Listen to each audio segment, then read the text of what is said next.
రామకృష్ణ పరమహంసని అవతార వరిష్ఠాయ అన్నారు స్వామి వివేకానంద. ఇది అంగీకరించక తప్పదు. ఆ మహానుభావుడు అంతవరకు ఉన్న సనాతన ధర్మాన్నంతటిని కూడా సమీకరించి సనాతన ధర్మంలో ఉన్న వేదాంత మార్గం, ఉపాసనా మార్గం, కర్మ మార్గం ఇత్యాదులన్నీ కూడా సమన్వయపరిచి ఇవన్నీ ఒకే పరమార్థాన్ని అందిస్తాయని బోధించిన మహానుభావుడు. ఆయన యొక్క హృదయ సందేశాన్ని అందుకుని ప్రపంచవ్యాప్తం చేసి హిందూ ధర్మం అంటే ఇది అని ప్రతిష్ఠించిన మహానుభావులు స్వామి వివేకానంద.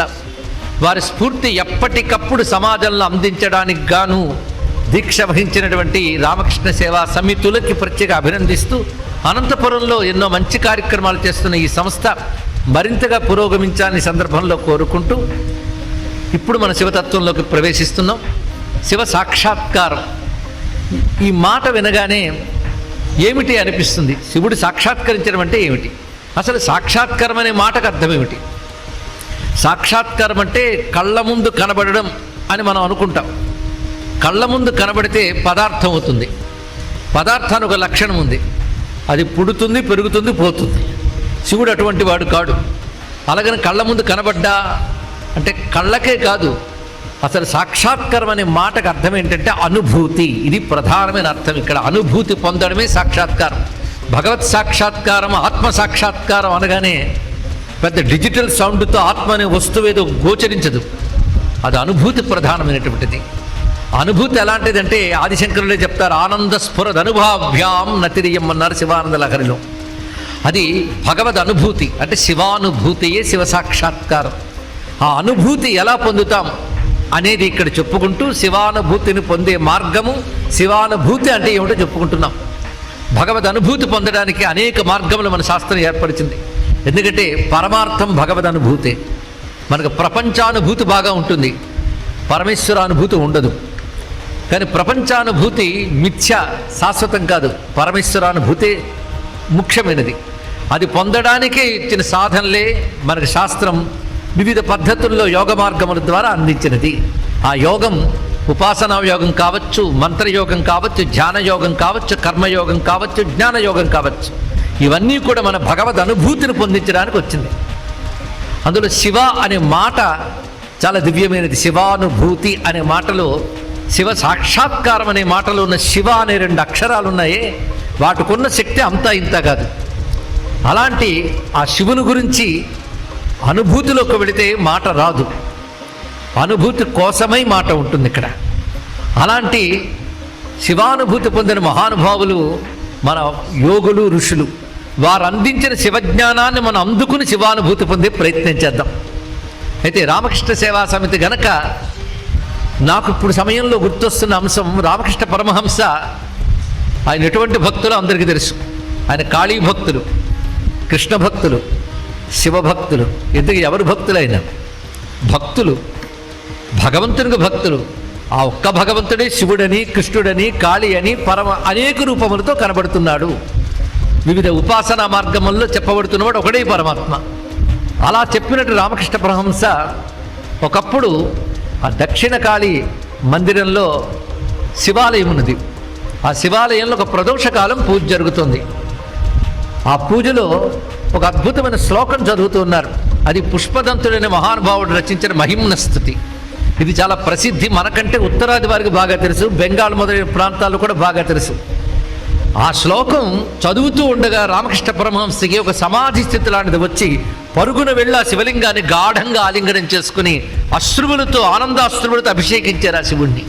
అటువంటి అనుభూతిని పొందారు ఆయన.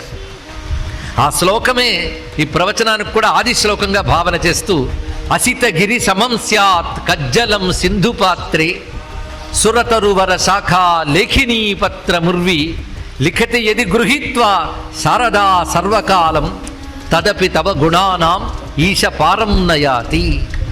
ఈ శ్లోకంలో ఉన్న భావానికి పరమహంస అంత అనుభూతి చెందారు.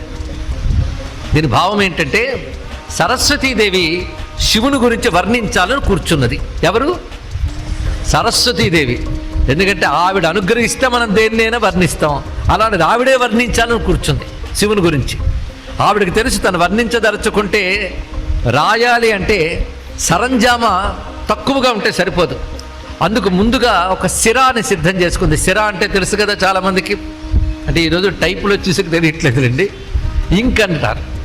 సిరా తయారు చేసుకోవడం కోసం ఏం చేసిందంటే ఒక కాటుక కొండ తీసుకొచ్చి సముద్రంలో కలిపిందిట. అప్పుడు సిరా తయారైందంతా. ఇక ఆ తర్వాత రాస్తూ ఉంటే మహావేగంగా భావం వస్తున్నప్పుడు పెన్ను సరిగ్గా రాయకపోతే వెళ్ళదు. ఆ పెన్ను అరిగిపోకూడదు, తరిగిపోకూడదు. అలాంటి కలం తీసుకుంది. ఏమిటా కలం అంటే కల్పవృక్షపు కొమ్మని తుంచి కలంగా చేసుకుంది. ఇక్కడ కల్పవృక్షం కొమ్మ అరగదు, తరగదుట. అందుకే దాన్ని ఆవిడ కలంగా తీసుకున్నది. రాయడానికి ఏం తీసుకుందంటే విశాలమైన పృథ్వీనే పత్రంగా తీసుకుంది. తీసుకుని వ్రాస్తూ ఉన్నా ఎప్పటికీ నీ గురించి పరిపూర్ణంగా వర్ణించలేకపోయింది సరస్వతీదేవియే. అటువంటిదయ్యా నీ మహిమ, అటువంటిది నీ గుణము అని అంటారు పుష్పదంతుల వారు. అంటే ఎంతకాలము వర్ణించినా అంతుపట్టని, అంతు తేలని అనంత దివ్య గుణములు కలిగిన వాడు. అయితే పరమాత్మ గురించి చెప్పాలంటే రెండు విషయములు. ఆ నిర్గుణుడు, సగుణుడు అంటారు. ఇక్కడ నిర్గుణుడు అంటే గుణములకు అతీతమైనటువంటి కేవల తేజస్వరూపుడు. కానీ సృష్టిని ఏర్పరిచినప్పుడు వివిధములైన శక్తులతో ఆవిర్భవింపజేశాడు. అప్పుడు సగుణుడు అయ్యాడు ఆయన. అందుకు సృష్టికి అతీతము అన్నప్పుడు ఆయన నిర్గుణుడు అంటారు. సృష్టిని నిర్వహిస్తున్నాడు అంటే సగుణుడు అంటారు. కానీ సగుణ నిర్గుణ మాటలకి ఇదే అర్థం ఇక్కడ. అయితే సృష్టిని నిర్వహించినప్పుడు పరమేశ్వరుడు తన యొక్క అనంతమైన దివ్యమైన శక్తులను ప్రకటించాడు తన నుంచి. ఆ శక్తులేని గుణములు అంటారు ఇక్కడ. ఆ గుణాలను వర్ణించగలమా? నిర్గుణాన్ని ఎలాగో వర్ణించడం. ఎందుకంటే నిర్గుణం అంటే మనసుకి మాటకి అందనిది నిర్గుణం. సృష్టికి అతీతము అంటే మనసు మాట సృష్టిలో ఉన్నాయి. సృష్టిలోకి సంబంధించిన మనస్సు మాట సృష్టికి అతీతమైన పరమాత్మని చెప్పగలదా? చెప్పలేదు. పోనీ ఆయన యొక్క అనంత కళ్యాణ గుణములను చెప్పగలమా అంటే వాటిని వర్ణించలేం. మరేం చేస్తాం? వర్ణించడం మానేసి ఊరుకుంటామా? ఎందుకంటే ఆయన గురించి వర్ణిస్తే మన బ్రతుకులు తరిస్తాయి, మన ధన్యులం అవుతాం గనక ఆయన మనకు అంతుపట్టడును వదిలేయకుండా అందినంత వర్ణించుకుని ధన్యులం అవ్వాలండి. ఇది ఎలాగో అంటే దాహం వేస్తుందని గంగానది దగ్గరికి వెళ్ళి ఒక ఆయన ఇంత నదా నేను తాగలేని వచ్చేసేట. అంత నది తాగక్కర్లేదు, తను తాగినంత తాగితే దాహం తీరుతుంది. కనుక శివుని యొక్క దివ్య మహిమ గంగానదిలా అపారంగా ఉన్న మన బ్రతుకు తరించడానికి ఎంత పుచ్చుకుంటే అంత మనం ధన్యులమవుతాం. ఇక్కడ అలా 5 రోజుల పాటు ఆ శివ మహిమ గంగాపానాన్ని చేసి మనం ధన్యులమవుదాం. ఇలాగా పరమహంస శివుని గురించి వింటేనే పరవశించిపోయాడు. ఇక స్వామి వివేకానంద ఉన్నాడే, ఆయన వాళ్ళ అమ్మగారు కాశీక్షేత్రంలో వీరేశ్వరుడనే దివ్య జ్యోతిర్లింగాన్ని నిత్యం పూజించి ఈ దేశాన్ని ధర్మాన్ని కాపాడగలిగే సత్పుత్రుడు కావాలని కోరుకుంటే పుట్టాడు ఆయన ఇక్కడ. అప్పుడు ఆయనకి ఆ వీరేశ్వరుడి పేరు మీద వీరేన్ అని పేరు పెట్టారు. నరేంద్రుడిని ముద్దుగా పిలుచుకున్నారు. తర్వాత వివిధిషానంద అనే పేరుతో సన్యాసాశ్రమం స్వీకరించి తర్వాత వివేకానందగా ప్రసిద్ధి చెందాడు మహానుభావుడు. అంటే ఇరువురికి శివ సంబంధమైన అంశం. పైగా ఇందాక పుష్పదంతుల వారి యొక్క గ్రంథం చెప్పుకున్నాం కదా. స్వామి వివేకానంద 1893లో షికాగోలో మొట్టమొదటి మాట్లాడేటప్పుడు పుష్పదంతుల వారి రచనని ఉటంకిచ్చాడండి వేదిక మీద. మొదటి ఉపన్యాసంలోనే రుచీనాం వైచిత్ర్యా దృజికుటల నానాపదజుషాం రుణామేకో గమ్య త్వమసి పైసావర్ణవయివా అనేటువంటి అత్యద్భుతమైన మహిమ్న స్తోత్ర శ్లోకాన్ని మాట్లాడి ఇది హిందూ ధర్మం అని చెప్పాడు వాళ్ళకి. ఇప్పుడు ప్రపంచం కళ్ళు తెరిపించాడు. దాని అర్థం ఏంటంటే కొందరు శైవమని, కొందరు వైష్ణవమని, కొందరు వైదికమని, కొందరు సాంఖ్యమని, కొందరు వేదాంతమని అనేక రకాల మార్గాలను అనుసరిస్తారు. అన్ని మార్గాలు ఓ పరమేశ్వర నదులన్నీ సముద్రాన్ని చేరినట్లే ఈ మార్గాలన్నీ నిన్నే చేరుతున్నాయి అనేటువంటి ఆ పుష్పదంత వాక్యాన్నే ఉటంకించారండి. అంటే శివస్తత్వం వాక్యాన్నే తెలియజేశారు.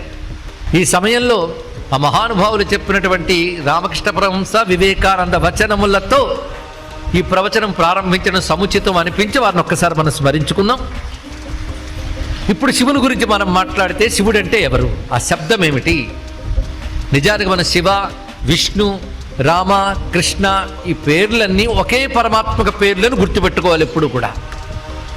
ఇప్పుడు శివశబ్దానికి అర్థం చెప్పుకుంటే ఉపనిషత్తుల్లో శివశబ్దం అనేక చోట్ల వాడబడుతుంది. విశేషించి శ్వేతాశ్వతర ఉపనిషత్తులో మంత్రం ఉంది. యదా తమస్తన్నదివా న రాత్రి నసన్న చాసత్ శివయేవ కేవలః. ఇది చెప్పబడుతుంది ఇక్కడ. అప్పుడు ఎప్పుడు ఆ సమయంలో వెలుగు లేదు, చీకటి లేదు. ఏ సమయం అండి? పైగా ఇక్కడ చాలామంది పిల్లలు కనబడుతున్నారు, చాలా సంతోషంగా ఉంది ఇక్కడ. ఎందుకంటే వాళ్ళ మనస్సులు ఇంకా ఎక్కువగా కలుషితం కావు కనుక వాళ్ళు చక్కగా గ్రహించగలరు. ప్రపంచంలో సైంటిఫిక్ టెంపర్మెంట్తో, ఫిలసాఫికల్ థింకింగ్తో ఆలోచించే వాళ్ళని ఆకర్షిస్తున్న తత్వం శివతత్వం అని ముందు తెలుసుకోవాలి. ఇక్కడ ఆ శివతత్వం వాళ్ళని చాలా ఆకర్షిస్తున్నది. ఈ మధ్యనే మన భారతదేశంలో చంద్రయాన్ విమానం వెళ్ళి చంద్రమండలంపై కాలు మోపగానే ఆ ప్రథమ బిందువుకి దేశం పెట్టిన పేరు శివశక్తి. గుర్తున్నదా? అది మనం భారతదేశం వాళ్ళు పెట్టారని మనం అనుకుంటున్నాం. పోని సంతోషం. మరి కొద్ది కాలం క్రితం నాసాలో చేసిన పరిశోధనలో తేలిన అంశంలో అంతరిక్షంలో 2 రకాల గెలాక్సీలు కలుసుకుని ఏర్పడిన అంశాన్ని వాడు చూపించారు. అలా జరిగినటువంటి అంశం, ఆ 2 కలుసుకున్న దృశ్యానికి అంతరిక్ష పరిశోధనా సంస్థ, అంతర్జాతీయ అంతరిక్ష పరిశోధనా సంస్థ పెట్టిన పేరు శివశక్తి అండి. ఇక్కడ అదేవిధంగా సెర్న్ అని ఒక సంస్థ ఉన్నది. అది స్విట్జర్లాండ్లో ఉంది. అది న్యూక్లియర్ సైన్స్ సెంటర్ సెర్న్ అనేటువంటిది. అక్కడ 2 పెద్ద విగ్రహాలు ఉంటాయి. ఆ 2 విగ్రహాలు మన భారతదేశానికి చెందినవి. అక్కడ ఉన్నాయి. ఎక్కడ? స్విట్జర్లాండ్లో. పైగా అది సైన్స్ రీసెర్చ్ సెంటర్. ఏ science? Nuclear science research center అది, సెర్న్ అని. అక్కడ 2 విగ్రహాలు ఉన్నాయి. ఆ 2 విగ్రహాలు నటరాజస్వామి విగ్రహాలు. ఇక్కడ దాన్ని నడుపుతున్నటువంటి అధికారుల్ని, పాశ్చాత్యుల్ని అడిగారు, ఆ 2 విగ్రహాలు ఎందుకు పెట్టారు మీరు? ఒక ఆర్ట్ పీస్గా పెట్టారా అంటే, కాదు, మా సైన్స్ని చెప్తున్న విగ్రహం అది అని చెప్పారండి ఇక్కడ నటరాజస్వామి విగ్రహాన్ని. ఇలాగ శివతత్వాన్ని విజ్ఞాన శాస్త్రం, వేదాంత శాస్త్రం, ఉపాసనా శాస్త్రం ఇన్ని స్వీకరిస్తున్నాయి. పైగా ఇది ఒక మతానికి, ఒక దేశానికి సంబంధించింది కాకుండా ఇది యూనివర్సల్, విశ్వజనీనం అనే భావన ఉన్నది. దీన్ని బట్టి విశ్వజనీనమైన మతమే హిందూ మతం అని మనకు తెలుస్తున్నది. ఈ విజ్ఞానం మనకు అందుతున్నది ఇక్కడ. అలాంటి శివతత్వాన్ని మనం చెప్పుకోవాలంటే ఆ సరస్వతీ మాత కటాక్షంతో మనం ప్రారంభించుకోవాలి, శివానుగ్రహంతో. ఈ శివ అనే మాట గురించి వర్ణిస్తూ చెప్పిన ఉపనిషత్ మంత్రం అర్థం ఏంటంటే, అప్పుడు వెలుగు లేదు, అప్పుడు చీకటి లేదు. సరిగ్గా వింటున్నారా? వెలుగు లేకపోతే చీకటి ఉండాలి, చీకటి లేకపోతే వెలుగు ఉండాలని మన సిద్ధాంతం. కానీ అప్పుడు వెలుగు లేదు, చీకటి లేదుట. ఇలాంటి స్థితి ఎప్పుడైనా ఉంటుంది అండి అంటే, సృష్టి లోపల మనకు పరిచయమైనవి 2, వెలుగు కానీ చీకటి కానీ. సృష్టి లేనప్పుడేముంది? వెలుగుందా, చీకటి ఉందా? 2 లేవుట. వెలుగు లేదు, చీకటి లేదు. యదా తమస్తన్ నదివా నరాత్రి, పగలు లేదు, రాత్రి లేదు. నసన్న చాసత్, సత్తు అసత్తు 2 లేదన్నాడు. అంటే కార్యము కారణము 2 లేదు. అలాంటి ఒక స్థితిని వర్ణించి చెప్పినది ఒక్క భారతీయ వేద విజ్ఞానమే. ఇది తెలుసుకోండి ఇక్కడ. అంటే సృష్టికి పూర్వం ఇవేవీ లేవంటే ఏవీ లేవా? ఏవీ లేకపోతే సృష్టి ఎక్కడి నుంచి వస్తుందండి? ఉన్నదాని నుంచే ఉన్న సృష్టి వస్తుంది, కానీ లేని దాని నుంచి ఎక్కడ వస్తుంది? కానీ ఏవీ లేవు అని కాదయ్యా, అప్పుడు ఒకటి ఉంది. ఆ ఉన్నదాన్నే శివ ఏవ కేవలః, ఆ ఉన్నదే శివుడు, అది కేవలః, కేవలము అన్నారు. శివుడు అన్నాం కనుక పుంలింగంలో మనం చెప్పాం కనుక పురుషుడు కాదు, స్త్రీ కాదు. సృష్టికి పూర్వమే ఉన్నటువంటి ఒక పరమ చైతన్యం. అది ఎప్పుడు ఉంటుంది? ఎప్పుడూ ఉంటుంది. ఇక్కడ సృష్టికి పూర్వం ఉంది, సృష్టి యందు ఉంది, సృష్టి నశించినా ఉంటుంది. ఈ మాటలు జాగ్రత్తగా పట్టుకుంటే శివతత్వం తెలుస్తున్నది. సృష్టికి పూర్వం ఉన్నది, సృష్టి యందు ఉన్నది, సృష్టి నశించినా ఉంటుంది. కనుక దాని పని ఉండడం. అది ఎలా ఉన్నది అంటే శాశ్వతమైన ఉనికి. అది కేవల చైతన్య స్వరూపం. అదే ఆనంద స్వరూపము. ఈ మూడింటిని కలిపితే సత్తు చిత్తు ఆనందం అంటారు. అదే సచ్చిదానందమైన తత్వం. దీన్ని ఉపనిషత్తు పరమాత్మ పరబ్రహ్మ అని కూడా చెప్తున్నది. దానికి పేరేమిటి? శివ. శివ అంటే సృష్టికి పూర్వమే ఉన్న చైతన్యము, త్రిగుణాలకు అతీతమైన చైతన్యము, శుద్ధమైనది, మంగళమైనది. శివ శబ్దానికి ఎన్ని అర్థాలు ఉన్నాయో తెలుసుకోండి. శివ అంటే శుభము, క్షేమము, మంగళము, శాంతము, శుద్ధము. ఇందులో వింటే అన్నీ బాగున్నాయి కదా. శుభము, మంగళము, క్షేమము, శాంతము, శుద్ధము. ఇవన్నీ కలిపితే ఒకే పేరు శివ. అంటే ఇవన్నీ స్వభావంగా కలిగిన వారెవరో అని శివుడు అన్నారండి ఇక్కడ. అంటే శివుడు అంటేనే శాంతము, శుద్ధము, శివము, మంగళము, శుభము, క్షేమము, ఇన్ని. అందుకే శివ అంటే ఏమొస్తుందంటే ఇప్పుడు చెప్పినవన్నీ వస్తాయి. ఇందులో ఏదక్కర్లేదు మనకి. నన్ను అడిగితే అన్నీ కావాలనిపిస్తుంది కదా. అన్నీ కావాలంటే శివనామాన్ని ఒక్కటి పట్టుకుంటే చాలు అన్నీ వస్తాయండి ఇక్కడ. అటువంటిది శివశబ్దానికి ఇంత విశేషమైన అర్థం ఉన్నది ఇక్కడ. ఇంకా చాలా చాలా అర్థం ఉన్నది. మరొకటి శేతే ఇతి శివ అని అర్థం. శేతే ఇతి శివ అంటే ఉన్నవాడు అని అర్థం. ఉన్నవాడు ఇందాకే చెప్పాం కదా, సృష్టికి ముందు ఉన్నవాడు, సృష్టి యందు ఉన్నవాడు, సృష్టి లేకపోయినా ఉన్నవాడు. కనుక ఉన్నవాడు అంటే శివుడే అని అర్థం ఇక్కడ. ఇన్ని అర్థాలున్నాయి కనుక శివశబ్దం అంత శక్తివంతమైంది. మామూలు శక్తిగా అది శివశబ్దానికి ఉన్నటువంటి విశేషమైన అంశములు. దీన్నే ఆదిశంకరులు ఒక మాట అంటారు, శివేతి ద్వవర్ణవు పరపదనయధ్వంసగరుతవు ఘరట్ట గ్రావానవు భవవిటపి బీజౌఘదళని అని ఒక మాట అన్నారు ఆదిశంకరులు. శివ 2 అక్షరాలు. ఈ 2 అక్షరాలు ఎలాంటివంటే 2 రెక్కలు కలిగిన హంస లాంటివిట. హంస అలా పైకి తీసుకెడుతుంది, పెడుతుంది. అలాగే శివ శివ శివ శివ అనేవాడు ఉన్న స్థితి కంటే ఉన్నత స్థితిలోకి వెళతాడు 2 అక్షరాల సహాయంతో అన్నారు. అలాగే శివ అనేది 2 తిరగలి రాళ్ళు లాంటివి అన్నాడు. కరట్ట గ్రావాణం 2 తిరగలి రాళ్ళు. తిరగలు ఏం చేస్తుందంటే ఏమైనా గింజలు కానీ మీరు వేసి శుభ్రంగా తిప్పారనుకోండి చూర్ణం చేస్తుంది కదా. మళ్ళీ దాన్ని విత్తనం చల్లండి, రాదు. అలాగే మన దగ్గర అనేక జన్మల మొలకలెత్తడానికి కావలసిన కర్మల బీజాలు ఉన్నాయట. ఈ కర్మల బీజాల వల్ల ఇంకా కొన్ని వేల జన్మలు ఉన్నాయి మనకి ఇక్కడ.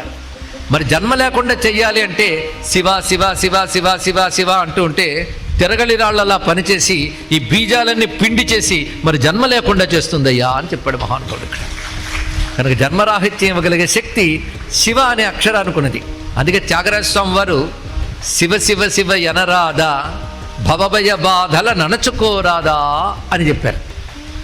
శివపురాణం ఏం చెప్తోందంటే శివ నీ నామం శివ అనే 2 అక్షరాలు అది పోగొట్టగలిగే పాపం ఏ మానవుడు చెయ్యలేడు. తెలుగులోనే చెప్పాను కానీ కొంచెం మీకు అర్థం అవడం కష్టమేమో. మరొక్కసారి చెప్తున్నా, శివనామం పోగొట్టగలిగే పాపాలు ఏ మానవుడు చెయ్యలేడు అని అర్థం ఏంటి?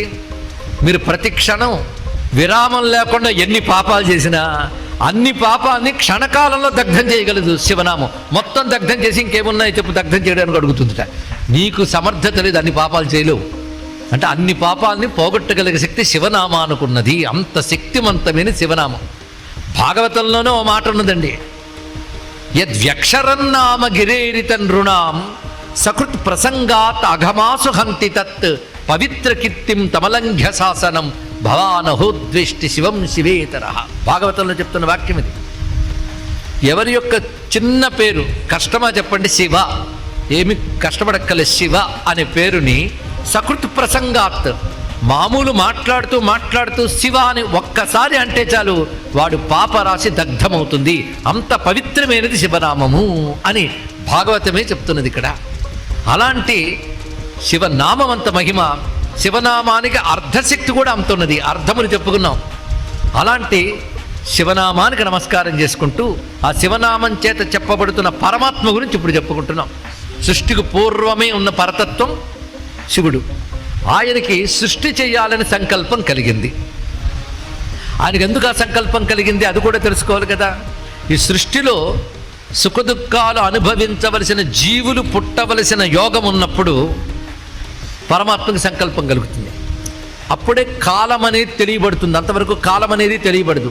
ఈశ్వరుడికి సంకల్పం కలిగినప్పుడే కాలం తెలుస్తుంది. ఎందుకంటే ఈశ్వరుడు కాలానికి అతీతుడు. కాలం సృష్టి యొక్క ఆరంభం నుంచే మనకు తెలుస్తున్నది. కానీ ఈశ్వర సంకల్పమే ప్రథమ కాలం. అప్పుడు పరమేశ్వర సంకల్పం చేత రాబోయే జీవుల యొక్క బీజములన్నీ ఆయనలోనే దాగి ఉన్నాయండి. అంటే సృష్టికి ముందు ఆయన ఉన్నాడు అంటే చెట్టుకు ముందు విత్తనం ఉంటుంది, విత్తనంలోనే చెట్టంతా దాగి ఉంటుంది, అవునా లేదా? అలాగే సృష్టికి పూర్వమున పరమాత్మలోనే ఈ జగమంతా లీనమయ్యుంది. ఏమయ్యింది? లీనమయ్యుంది. గుర్తుపెట్టుకోండి, ఈ శబ్దం మీకు చాలా అవసరం. ఎందుకంటే కేవలం కథ చెప్పడానికి నేను రాలేదు. మన సనాతన ధర్మం చెప్తున్న తత్వం చెప్పడానికి వచ్చాం గనక కథలతో తత్వం, తత్వంతో కథలు చెప్పుకుందాం. ఇక్కడ సృష్టికి పూర్వము ఈ జగత్తంతా పరమాత్మ యందు లీనమై ఉన్నది. లీనమైన దాన్ని అంటే ఒక విత్తనంలో చెట్టు ఉన్నట్టుగా పరమాత్మ యందుంది. విత్తనం భూమి యందు వస్తే వృక్షం అవుతుంది. అలా పరమేశ్వరికి ఒక శక్తి ఉంది, దాని పేరు ప్రకృతి అంటారు. ఈ ప్రకృతి యందు ఆ బీజాలని ఆయన వేయదలుచుకున్నాడు, అది సంకల్పం. అలా ఏర్పాటు చేసినప్పుడు ప్రథమంగా వ్యక్తమైనటువంటి స్వరూపము ఆదిశేషుడి పర్యంకంపై నారాయణ రూపం వ్యక్తమైనది. జరగబోతున్న ఈ జగత్తుకు సంబంధించిన అంశమంతా ఆ నాభి నుంచి కమలంగా వచ్చింది. వికసించడం అంటే ప్రారంభం. అందులో ప్రథమ జీవుడైన బ్రహ్మదేవుడు అక్కడ వ్యక్తమయ్యాడు. ఆ ఏర్పడిన బ్రహ్మదేవుడు ఒక్కసారి పైనుండి చూశాడు. ఇదేమిటి, నేనెవరు అనుకున్నాడు. ఆయన ఎక్కడున్నాడు? కమలం మీద ఉన్నాడు. ఇంకోటి కనబడలేదు ఆయనక. చుట్టూ చూశాడు, మరొకరు కనబడలేదు. దానితో బ్రహ్మదేవుడు అనుకున్నాడు, నన్ను మించిన వాడు లేడు, నేను నా అంత నేనే వచ్చాను కనుక నేను స్వయంభువుని, మరొకడు చూడలేదు కదా, అదే అనుకున్నాడు ఆయన. అలా ఆలోచిస్తున్న సమయంలో ఆయనకు శబ్దం వినబడింది. అంటే కేవలం జలమయంగా ఉన్నటువంటి స్థితిలో తప తప అనే శబ్దం వినబడిందండి. తప తప అంటే నీళ్లు తపతపలాడుతా అంటాం కదా, మనం అలా అనుకున్నాం. కానీ బ్రహ్మదేవుడు తపతపలాడుతున్నా అనుకోలేదు. తప తప అంటే తపస్సు చెయ్యు అని సందేశంగా తీసుకుని వెంటనే ధ్యానంలో కూర్చున్నాడు ఏకాగ్రంగా. అప్పుడు ఆయనకు ఒక ఆలోచన కలిగింది, నేను ఎక్కడి నుంచి వచ్చాను, ఇదేమిటి ఈ కమలం అని నెమ్మదిగా కమలం కింద చూసేటప్పటికల్లా దాని నాళం కనబడింది. ఆ నాళం నుంచి క్రిందకి వెళ్ళేటప్పటికల్లా శేషపర్యంకంపై విష్ణువు గోచరించడానికి. వెంటనే బ్రహ్మదేవుడు ఆయన వద్దకు వెళ్ళి, నాయన ఎవరు నువ్వు అని తట్టి లేపాడు. ఆయన లేచి, నువ్వెవరు నాయనా అన్నాడు. ఇక్కడ ఇద్దరు నాయన నాయన అన్నారండి. ఈ నాయన శబ్దం చాలా చమత్కారంగా ఉంటుంది. ఏం నాయన అంటే పిల్లల్ని నాయన అన్నట్లే, పెద్దవాళ్ళని నాయన అంటే తండ్రి, అంతే కదా. అయితే నాయన అని నువ్వు నన్ను ఏ ఉద్దేశంతో అడిగావు అన్నాడు బ్రహ్మదేవుడు. నువ్వు నన్ను ఏ ఉద్దేశంతో అడిగావు అన్నాడు విష్ణువు. ఏం లేదు, పిల్లాడివి, నేను వెతుకుతూ వస్తే కనబడ్డావు, అందుకు నాయన అన్నాను అంటే, నేను కూడా నిన్ను పిల్లాడనే నాయన అన్నాను. ఇక్కడ ఇదేమిటయ్యా, మొదట వచ్చిన వాడిని నేను, తర్వాత నిన్ను చూశానంటే నువ్వు మొదట వచ్చావు అనుకుంటున్నావు, కానీ నేను లేనిది నువ్వు రాలేవు, కనుక నీకు నిజంగా నాయన నేనే అన్నాడు ఆయన. ఇక్కడ ఎవరు గొప్ప అని ఇంకా వాదన వచ్చింది. అప్పుడు బ్రహ్మదేవుడు సృష్టికి ప్రారంభించినప్పుడు కొందరు దేవతలు మాత్రం అప్పుడు వచ్చున్నారు, ఇంకా మిగిలిన సృష్టి ఏమీ జరగలేదు. చతుర్దశ భువనాలు, కొంతమంది దేవతా సృష్టి జరిగింది, కానీ ఇంకా జీవకోటి సృష్టి జరగలేదు అప్పటికి. బ్రహ్మదేవుడు ఇవన్నీ నేను చేశాను అనుకుంటున్నాడు ఇంతవరకు, కానీ ఆయన మించిన వాడు అంటున్నాడు ఈ విష్ణువు. ఎవరు మించిన వాడని వాదన పెరిగిందండి. వాదన పెరిగి పెరిగి యుద్ధంగా మారింది. ఇక్కడ యుద్ధంలో ఒకరి మీద ఒకరు ప్రతాపం చూపించుకోవాలని విష్ణువు తన దగ్గరున్న వైష్ణవాస్త్రాది శక్తులు ప్రయోగిస్తే, బ్రహ్మదేవుడు తన వద్దనున్న బ్రహ్మాస్త్రాదులు ప్రయోగిస్తున్నాడు. అప్పుడే వస్తున్న సృష్టి ఈ అకాల యుద్ధం వల్ల నశించిపోతుందేమో భయం కలిగింది దేవతలకి.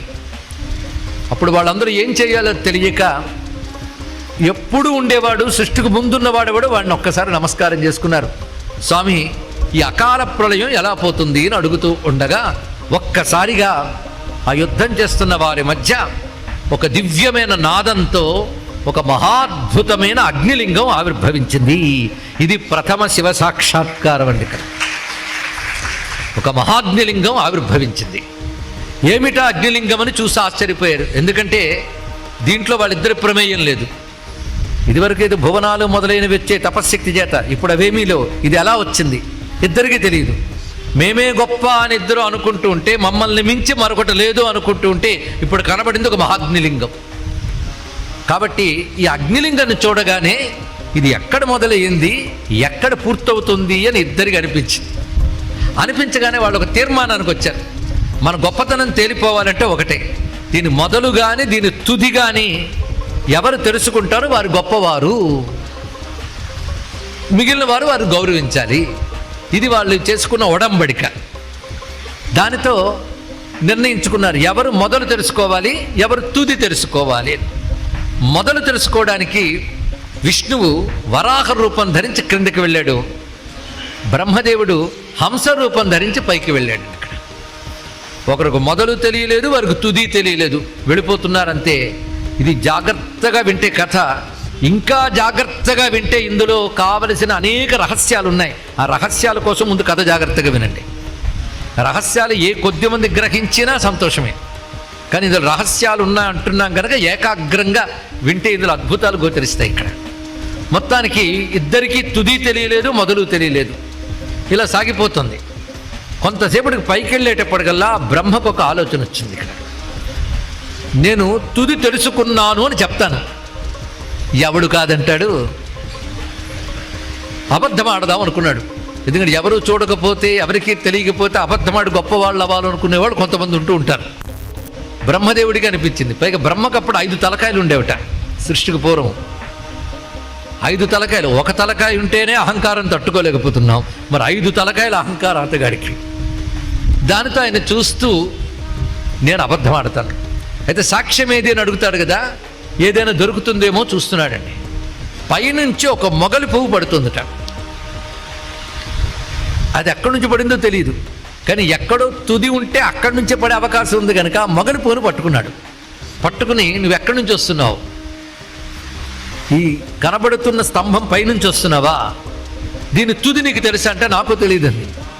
అయితే ఒక పని చేద్దాం, నేను తుది చూశాను, అక్కడి నుంచి నేను తీసుకొచ్చానని చెప్తాను, అవునని నువ్వు తల ఊపు అన్నాడు. ఇక్కడ ఏదో 5 తలకాయలు ఆయన చెప్తున్నాడు కదా అని సరే అన్నదామె.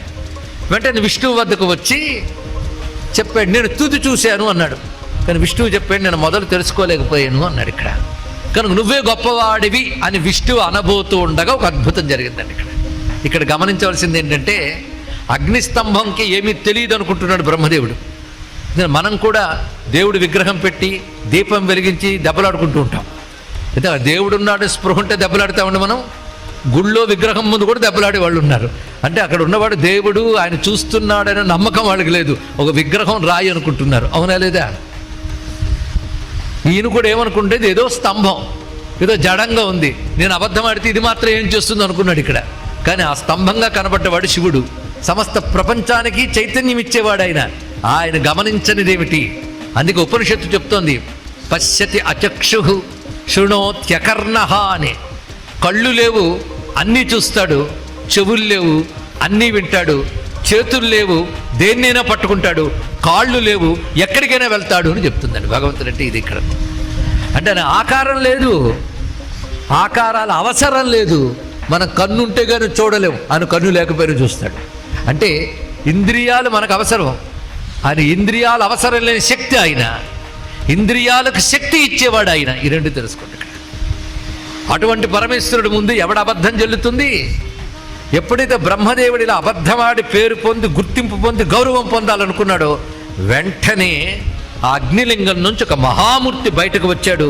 ఆ మూర్తి ఎలా ఉన్నాడంటే, శాంతం పద్మాసనస్థం శశిధరమకుటం పంచవక్త్రం త్రినేత్రం శూలం వజ్రం చ ఖడ్గం పరశుమభయదం దక్షభాగే వహంతం నాగం పాసంచ ఘంటాం ప్రళయ హుతవహం సాంకుశం వామభాగే నానాలంకార దీప్తం స్ఫటికమణి నిభం. ప్రస్తుతానికి అంతవరకు చాలు. ఆ వచ్చినవాడు ఎలా వచ్చాడంటే, ఆయనకి 5 ముఖాలు ఉన్నాయి. బ్రహ్మదేవుడికి వచ్చేయవి, ఈయనకి ఉన్నాయవి. నేను తెలుగులోనే మాట్లాడుతున్నా కానీ తిన్న తేడా ఉంది. వచ్చాయంటే ఉందుకు లేవిని వచ్చాయి, ఉన్నాయంటే సహజంగా ఉన్నాయి. కానీ శివుడికి సహజంగా ఉన్నాయి. బ్రహ్మదేవుడు ఏదో మంచి పని చేస్తాడు కదా అని శివుడు ఇచ్చాడు కనుక ఇప్పుడు 5 ముఖాలతో వచ్చాడు ఆయన. ఎలా ఉన్నాడంటే తెల్లగా ఉన్నాడండి ఆయన. శుద్ధ స్ఫటిక సంకాసం స్ఫటికమణి నిభం.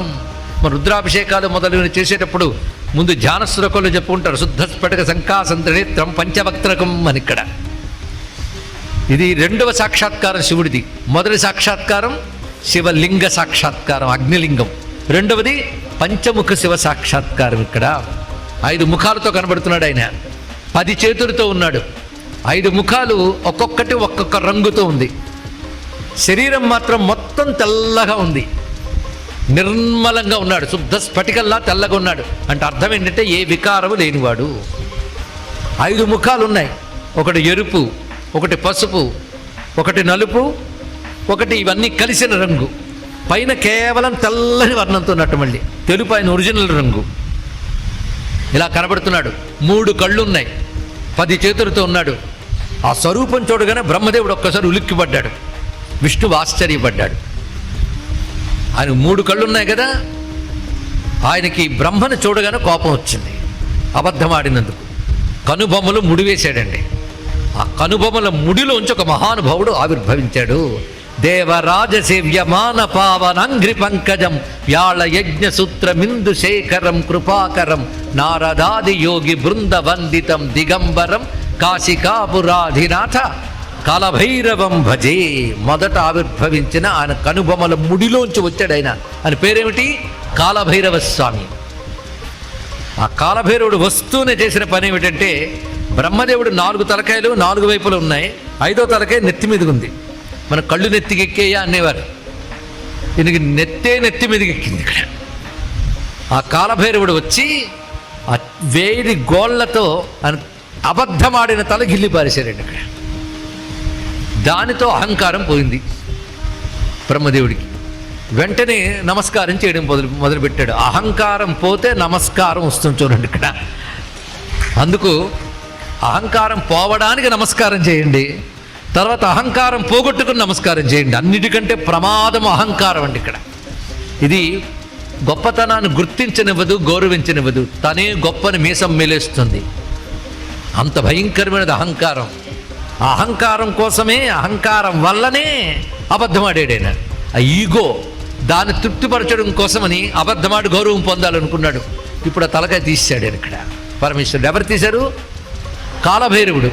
అంటే ఎవడు లింగంగా వచ్చాడో వాడే 5 ముఖాలతో వచ్చాడు, వాడే తన కనుబొమ్మల నుంచి బయటకు వచ్చాడు. 3 ఒకటి స్వరూపమే కాలభైరవుడు. అప్పుడు బుద్ధి వచ్చింది. కొందరికి అలాంటి శిక్ష వేస్తే కానీ బుద్ధి రాదు. ఇంతవరకు ఉన్న ఈ కథని జాగ్రత్తగా విన్నారు కదా. ఈ కథలో అంతరార్థం తెలుసుకునే ప్రయత్నం చేద్దాం. ఎందుకంటే మనవి కథలు విని ఊరుకొండిపోతున్నాం. చాలామంది పెద్దవాళ్ళు కూడా కథ బాగుందండి అని వెళ్ళిపోతారు. కానీ ఇదే కథలు పట్టుకుని ఇతరులు మనల్ని విమర్శిస్తారు. ఈ కథలో ఏవైనా సత్యం ఉందా అనిపించేటట్టు చాలా విషయాలు ఉన్నాయి. అందులో ఒకటి ఏంటంటే, బ్రహ్మ గొప్ప, విష్ణువు గొప్ప, శివుడు గొప్ప. శివుడే గొప్ప కదండి, బ్రహ్మ విష్ణువు తక్కువ కదండి అంటే పొరపాటు పడ్డాం. ఇంకేదో ఉంది ఇందులో. అదేవిధంగా మరొక అంశం ఇక్కడ ఏంటంటే, అప్పటికి సృష్టి లేదు, అగ్నిలింగం కనబడింది. మరి మొగల్ రేఖ ఎక్కడి నుంచి వచ్చింది? సృష్టి లేనప్పుడు మొగల్ రేఖ ఎక్కడి నుంచి వచ్చింది? కాబట్టి ఈ కథ జరిగిందా? మొగల్ రేఖ ఎక్కడైనా తలూపుతుందా?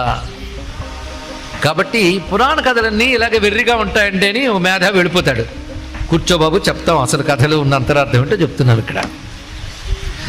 మన పురాణ కథలన్నీ ఇవాళ చెప్తున్న ఈ మాట ప్రతి వాళ్ళు గుర్తుపెట్టుకోవాల్సింది, మన పురాణ కథలు పైన కథలు సామాన్యుల కోసం, సామాన్యుల కథే పడుతుంది.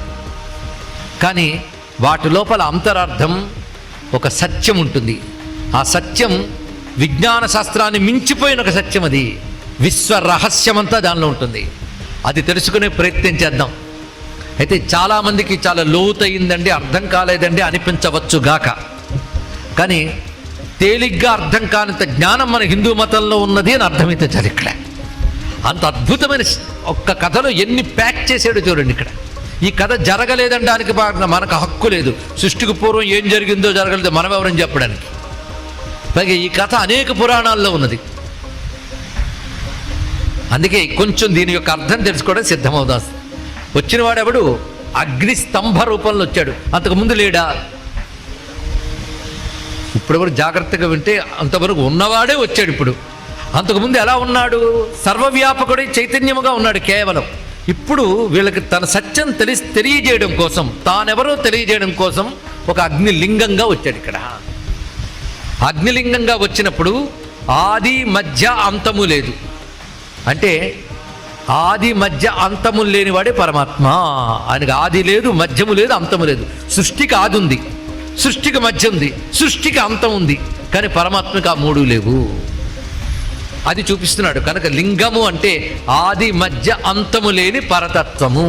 ఇది తెలియక శివలింగం గురించి ఎవడు పెడితే వాడు ఏదో మాట్లాడేస్తూ ఉంటే నిజం కామోసు అని మన పిల్లలు అనుకుంటున్నారు. ఎందుకంటే మన పిల్లలకి చెప్పం, స్కూళ్ళలో చెప్పరు.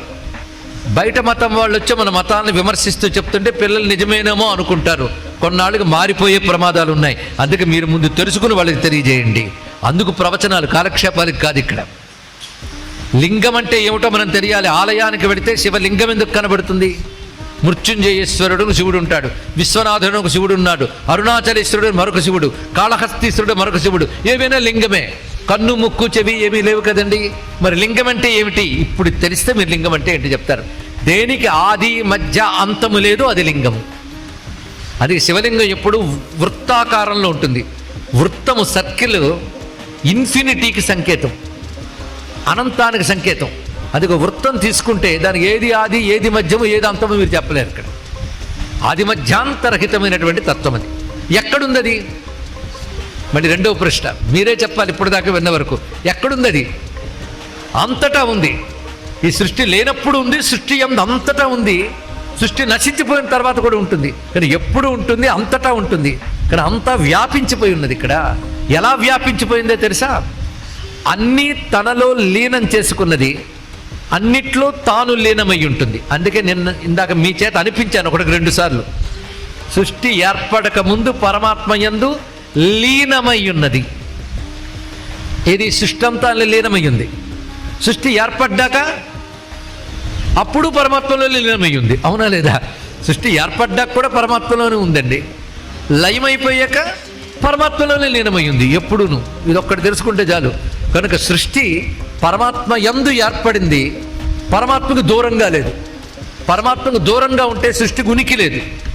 చిన్న ఉదాహరణ, ఒక సముద్రంలో కెరటం లేచింది, అది సృష్టి అనుకుందాం. కెరటం కొంతసేపు ఉంది. ఎక్కడుంది? ఎక్కడి నుంచి లేచింది? ఉండడం సముద్రంలో, మళ్ళీ వెళ్ళిపోయింది వెనక్కి. ఎక్కడికి అంటే కెరటం లేనప్పుడు, ఉన్నప్పుడు, తిరిగి వెళ్ళినప్పుడు ఎందులో లీనమై ఉంది? సముద్రంలో ఉంది. కనుక లీనమై ఉందా లేదా?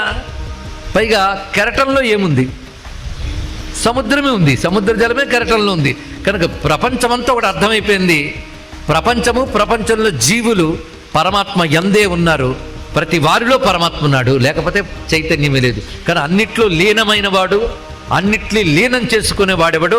వాడిని లింగం అన్నారు. లింగం అంటే లీయమానమిదం సర్వం బ్రహ్మణ్యేవ గలీయతే లయనా లింగముచ్యతే. ఇది శాస్త్రపరమైన అర్థం అండి. ఇది లింగం అంటే ఇది అర్థం.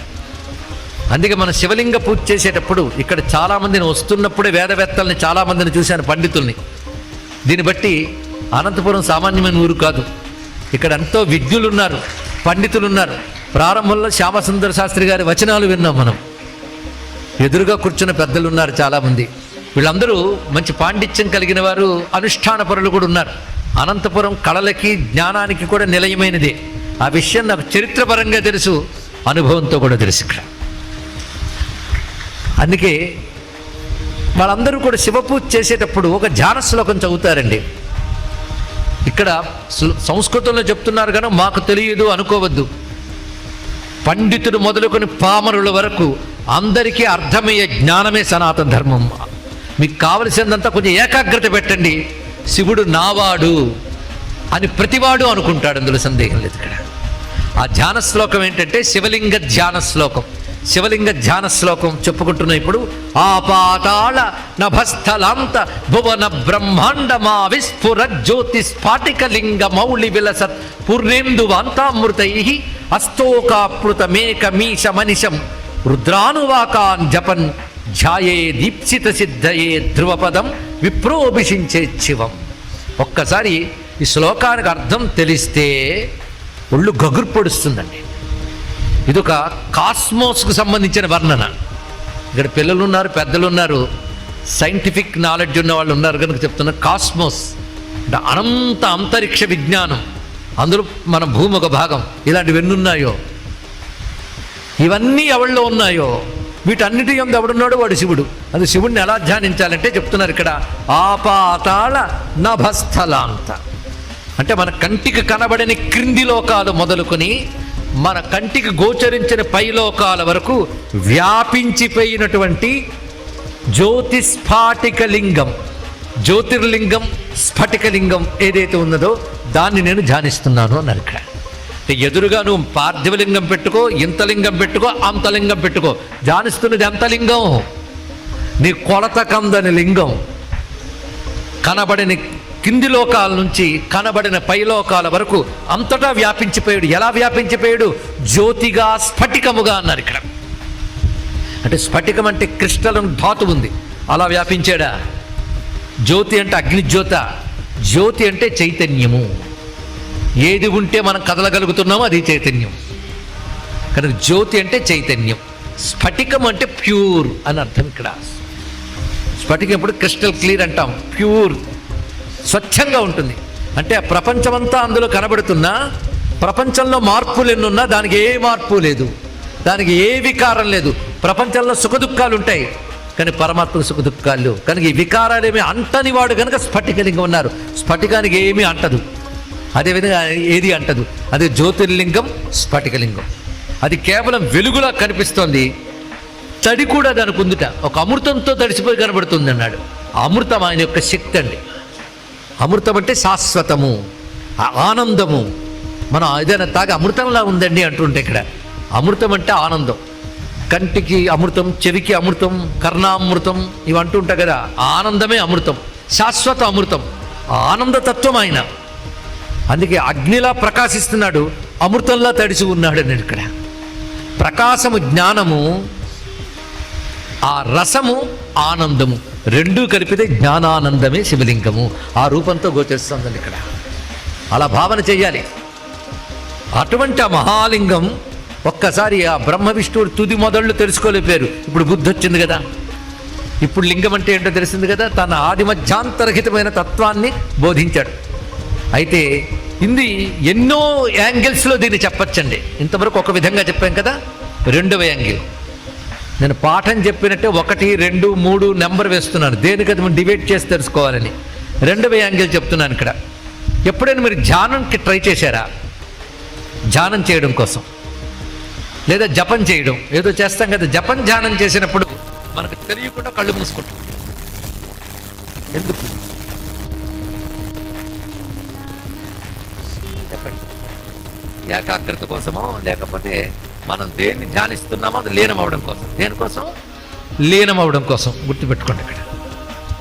అయితే ఇది చేసేటప్పుడు మనకు రెండు ఇబ్బందులు వస్తాయి. మీరు ఎప్పుడైనా పరిశీలించారు లేదు? ధ్యానం చేసినా, జపం చేసినా గతం గుర్తొస్తుంది ఎందుకో ఒక్కసారి హఠాత్తుగా. ఏ గతమైనా కావచ్చు. అది చేసేటప్పుడు మంత్రం గురువుగారు ఇచ్చారు, మీరు ఇప్పుడు జపం చేస్తున్నారు, వెంటనే మంత్రం ఇచ్చిన గురువుగారిని తలుచుకుని ఆ మంత్రం ఇచ్చినప్పుడు గురువుగారి దగ్గర ఒక ఆయన కనబడ్డాడు. వాడు గుర్తొస్తున్నప్పుడు ఆయన ఉన్నాడే, ఆ టైంలో గురుగారి దగ్గరికి ఎందుకు వచ్చాడో నాకు తెలుసువాడు బాగా. వాడు మా పక్క వీధులు ఉండేవాడు, పరమ మోసగాడు. ఎంత పని చేశాడో, వాడి పని చెప్పాలి ఎప్పుడప్పుడు. జపం సాగిపోతుంటుంది, ఈ ఆలోచన వస్తుంది, అవునా లేదా? ఇది కాకపోతే మరొకటి, గతం గుర్తొస్తుందా లేదా చెప్పండి ఇక్కడ. మీరు గతాన్ని ఏం చేస్తారు? తవ్వుకుంటారు. గతం తవ్వుకుంటూ వెళతారు, అవునా లేదా? రెండవది మరొకటి వస్తుంది, భవిష్యత్తు. అది ఇబ్బంది పెడుతుంటుంది ఇక్కడ. భవిష్యత్తు ఎలా గుర్తొస్తుందో చెప్తా. ఇప్పుడు మంత్రం జపం చేస్తున్నాం, గురువుగారు ఈ జపం చేస్తే చాలా బాగుంటుంది అన్నారు. ఎలా బాగుంటుందో చూడాలి, ఎన్నాళ్ళకి బాగుంటుందో చూడాలి. డబ్బు బాగా కలిసి వస్తే ఆ డబ్బు ఎందులో ఇన్వెస్ట్ చేద్దాం, అన్నీ ఆ జపం టైంలోనే. ఉదాహరణకి చెప్పాం కానీ ఇవే రావాలని లేదు, ఏవో వస్తాయి. బాగా అంతు పంతు లేకుండా ఒకదాని నుంచి ఒకటి, ఒకదాని నుంచి ఒకటి, ఒకదాని నుంచి ఒకటి భవిష్యత్తు వెళ్ళిపోతుంటుంది, గతం వెళ్ళిపోతుంది. ఒక్కడ అర్థమవుతుంది, వర్తమానంలో ఉండం. అయితే గతం తవ్వుకుంటాం, లేదా భవిష్యత్తులోకి వెళ్తాం. ఈ రెండూ వెళుతున్నంత కాలం మనకి సత్యం తెలియదు, అవునా లేదా? అంటే గతం తవ్వుకోవడం అనేది పంది లక్షణం. పంది తవ్వుతుంది, వరాహం తవ్వుకుంటూ వెళుతుంది. ఎగరడం పక్షి లక్షణం. అందుకే తుది తెలుసుకోవడానికి బ్రహ్మ హంస అయ్యాడు, విష్ణువు వరాహం అయ్యాడు అనేది ఇది అర్థం. ఇది ధ్యానంలో ఇప్పుడు బుద్ధి వచ్చింది ఏమిటంటే, తుది తెలుసుకోలేం, మొదలు తెలుసుకోలేం. కనుక పరమాత్మ గురించి ధ్యానిస్తామంటే ఆయన మొదలు ఎక్కడయ్యాడు. నీకు డేట్ ఆఫ్ బర్త్ ఉంటుంది, సృష్టికి డేట్ ఉంటుంది, పరమాత్మకు డేట్ ఉంటుంది. తెలుసుకో ఇక్కడ. ఆయన డేట్ తెలుసుకోవాలి. పరమాత్మ ఎప్పటి నుంచి మొదలయ్యాడండి నీకు తెలుసా ఏమిటి? నువ్వు చెప్పలు. కెరటం ఎప్పుడు పుట్టిందో చెప్పచ్చు, కానీ సముద్రం ఎప్పుడు ఎవడు చెప్పగలడు? కనుక పరమాత్మ దానికి తుది తెలుసుకోలో, ఆది తెలుసుకోలో, ఉన్న పని చేయి, ఉన్న చోటే ఆయన యందు దృష్టి పెట్టు, అక్కడే ఈశ్వరుడు కనిపిస్తాడు. కానీ అహంకారం ఆ పని చేయనివ్వలేదు. అయితే గతం తవ్వుకుంది, లేకపోతే భవిష్యత్తుకి వెళ్ళింది. అవునా లేదు? ఇక్కడ అది అహంకారం తెగేక ఉన్న చోట ఈశ్వరుడు కనపడ్డాడు. చూసారా? అదే కాలం గురించి మాట్లాడదాం. కాలం గతం ఎంత, భవిష్యత్ ఎంత ఎవరైనా చెప్పగలరా? కొందరు నభూతో నభవిష్యతి అంటూ ఉంటాడు. ఒక గొప్ప పండితుడు కవిత్వం చదువుతూ ఇలాంటి కవిత్వం నభూతో నభవిష్యత్ అన్నట్ట. ఎవరో అనలేదు, ఆయనే అనుకున్నాడు తన కవిత్వం గురించి. ఇంకోటి అంటాడో లేదో అని భయమేసాను అనుకున్నట్టు. వీడి బతుక్కే ఠికానా లేదు. గతంలో ఇలాంటి వాళ్ళు ఎట్ట, భవిష్యత్తులో ఉండట. ఎవడు చెప్పగలండి? అహంకారాలు అణగిపోవాలంటే ఈ జ్ఞానం కావాలండి. ఒక్క కథ అర్థమైతే దాని తెలిసిపోతుంది. ఏమిటి అహంకారాలు? ఎంత గతం ఎంత భవిష్యత్తు తెలుసుకోలేం. కనుక ఉన్న చోట లివ్ ఇన్ ప్రజెంట్, ఉన్న చోట ఉండి ఉన్న చోట ఏకాగ్రంగా దృష్టి పెడితే అక్కడే పరమాత్మ లభిస్తాడు. అంతటా ఉన్నవాడు ఇక్కడ లేడా? ఆది మధ్యాంతాలు తెలుసుకోవాలయ్యా. అంత అగ్ని రగులుతోంది, ఎందుకు నీకు? ఒక్క నిప్పు రవ్వ తెచ్చుకో చాలు, అంత మంట మళ్ళీ పుట్టించగలవు. అది ఏకాగ్రత పట్టుకోగలిగితే. ఇప్పుడు చూసారు ఈ కథలో ఎంత తత్వం దాగి ఉన్నదో. మరి బ్రహ్మ విష్ణువుని ఎందుకు పెట్టారండి? నిజానికి మన సంస్కృతి ప్రకారం పరమాత్మ ఒక్కడే. ఆయన సృష్టి కాలంలో బ్రహ్మ, స్థితి కాలంలో విష్ణువు, లయకాలంలో రుద్రుడు. అంతే కదా? బ్రహ్మ విష్ణువుని ఎందుకు పెట్టారో చూడాలి. బ్రహ్మ అంటే సృష్టి చేసేవాడు, విష్ణువు అంటే స్థితి చేసేవాడు. ఒక్కసారి చెప్పండి, సృష్టి స్థితి ఎంతకాలం ఉంటాయి? సృష్టి ఉన్నంతకాలం ఉంటాయి, అంతే కదా? ఇది వెళ్ళిపోయిన తర్వాత లేదు. అప్పుడు బ్రహ్మ ఏమిటి, విష్ణువు ఏమిటి? సృష్టి స్థితి రెండూ అక్కడ ఆగిపోయి, అవునా లేదా? అదే సృష్టి స్థితులకు అతీతమైనది లయం. ఇందాక చెప్పామే, కెరటం పుట్టింది, నిలబడింది, తిరిగి వెళ్ళిపోయింది. కెరటం దేని నుంచి పుట్టింది? తిరిగి లయమైనప్పుడు ఎక్కడికి వెళ్ళిపోయింది? మిగిలింది ఏమిటి? అదే శివతత్వం అనంతంగా గోచరిస్తోంది. అదే లయకారుడు, మిగిలినవాడు ఆయన ఇక్కడ. అంతేగాని బ్రహ్మ వేరు, విష్ణువు వేరు, శివుడు వేరు కాదు. ఇది ముందు తెలుసుకోవాలి ఇక్కడ. అందుకే అప్పుడు శివుడు మాట్లాడాడు 5 ముఖాలతో. నేనే బ్రహ్మగా విష్ణువుగా కూడా వ్యక్తమయ్యాను. అందుకే శాస్త్రంలో మాట అంటారు, పరమాత్మ శరీరంలో ఎడమ నుంచి విష్ణువు, కుడి నుంచి బ్రహ్మ, హృదయం నుంచి రుద్రుడు వచ్చేటానికి. కనుక బ్రహ్మ విష్ణు రుద్రుడు కలిపిన ఒకే స్వరూపం, అదే శివస్వరూపం అని మనం దర్శిస్తున్నాం ఇక్కడ. అయితే ఆయన లింగంగా ఉండకుండా 5 ముఖాలతో ఎందుకు వచ్చాడు అంటే వీడితో మాట్లాడడం కోసం వచ్చాడు. కానీ భగవంతుడు ఆకారం ఎందుకు తీసుకుంటాడో తెలిసింది కదా. ఒక ప్రయోజనం కోసం ఆకారం తీసుకున్నాడు. అంతకు ముందు వచ్చిన లింగం ఆకారం అవునా కాదా? ఆకారమా? ఆకారమా? ఆకారం అవును కాదు రెండున్నది. కన్ను, ముక్కు, చెవి ఇవేవి లేవు గనక ఆకారం కాదు. పోనీ ఏదో ఒకటి లింగంగా కనబడుతోంది కనుక ఆకారం అనాలి. కనుక దానికి పేరు పెట్టారండి. రూపం కాదు, రూపమును అనడానికి అరూప రూపం అంటారు దాన్ని. ఇక్కడ అరూప రూపం అంటే పరమాత్మ నిజానికి నిరాకారుడైన సాకారుడు కూడా. భక్తులను అనుగ్రహించడం కోసం సాకారుడు, స్వతసిద్ధంగా నిరాకారుడు. అదే హిందూ మతంలో గొప్పతనం అండి. మీ మతంలో దేవుళ్ళకి ఆకారాలు ఉంటాయండి, మా మతంలో ఆకారమే లేదంటే, నాయనా మా మతంలో పరమాత్మ నిరాకారుడని చెప్పింది మా మతమే తెలుసుకో, సాకారుడని చెప్పింది మా మతమే తెలుసుకో. భగవంతుడు ఒక్కడే అని చెప్పింది మన మతమే, భగవంతుడు అనేకం అవుతాడని చెప్పింది మన మతమే. కానీ హిందూ మతానికి దేవుడు గురించి ఎవడు చెప్పనక్కర్లేదు, అంత జ్ఞానం మనకున్నది. నిరాకారుడు ఆయనే, సాకారుడు ఆయనే, ఏకము ఆయనే, అనేకము ఆయనే. కానీ నిరాకారానికి సాకారానికి మధ్యలో ఒకటి ఉంది, అనేకానికి ఏకానికి మధ్యలో ఉంది, అదే శివలింగం అంటే అర్థం. కనుక సాకార నిరాకారాలకు నడుమ కనబడుతుంది. అందుకే నిరాకార తత్వానికి సంకేతం అది. అది అనేక రూపాలను కూడా తీసుకోగలదు. అది శివుడికి అనేక రూపాలు ఉన్నాయి. ఇవాళ మనకి 2 వచ్చారు, పంచముఖుడు, కాలభైరవుడు. ఇంకా చాలా మూర్తులు వస్తారు. అదే శివ సాక్షాత్కారం అంటే 5 రోజుల్లో ఎన్ని శివమూర్తులు కనబడతారో మీరు లెక్క పెట్టి చివరి రోజు నాకు చెప్తే నేను సంతోషిస్తాను. ఇప్పుడు వచ్చిన వాళ్ళు మొత్తం 3. మహాలింగ రూపం ఒకటి, పంచముఖ రూపం ఒకటి, కాలభైరవ రూపం ఒకటి, ఇంకా రాబోతుంది. చాలు మనకు ప్రస్తుతం వీటి గురించి ఆలోచన చేద్దాం. కనుక శివలింగం అంటే ఇప్పుడు అర్థమైంది కదా, ఇది లింగం అంటే. కనుక సర్వ జగత్తు తనలో లీనం చేసుకున్నవాడు, లీనమై ఉన్నవాడెవడో వాడు శివుడు. లింగం అనేది ఏ ఆకారం లేని శివుని తెలియజేస్తుంది, అన్ని ఆకారాలకు మూలమని తెలియజేస్తుంది. ఇక్కడ అది లింగ శబ్దంకి ఇంత దివ్యమైన అర్థం ఉంది. లింగం అంటే సాధారణంగా సాహిత్యపరమైన అర్థం గుర్తు. లింగం అంటే గుర్తు. ఉదాహరణకి ఒక శివాలయంలో శివలింగం చూసాం, రాయి. అది లింగం అని పేరు ఎందుకు పెట్టామంటే ఇది మీకు శివుణ్ణి గుర్తు చేస్తుంది ఇక్కడ.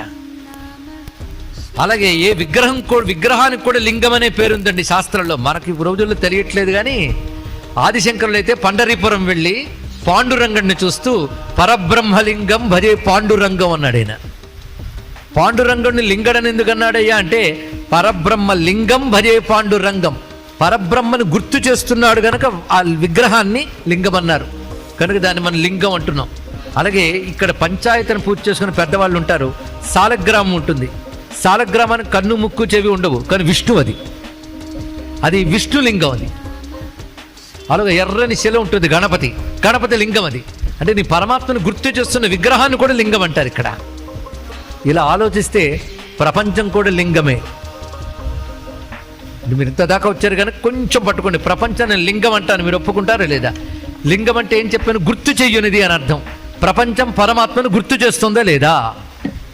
ఒక బిల్డింగ్ చూశారు, అద్భుతంగా ఉంది, అబ్బా ఎవడు కట్టాడు రా బాబు అనిపిస్తుందా లేదు ఇక్కడ? అలాగే ఇంత విశ్వం చూసినప్పుడు అబ్బా ఎవడు నడుపుతున్నాడో ఈ విశ్వం నీకు విశ్వేశ్వరుని గుర్తు చేస్తుందా లేదా? కనుక విశ్వమే విశ్వేశ్వర లింగము, ఇది తెలుసుకో ఇక్కడ అన్నాడు. ఇక్కడ కనుక విశ్వాన్ని విశ్వేశ్వర లింగంగా చూడాలి. ఇది పరమాత్మను గుర్తు చేస్తుంది.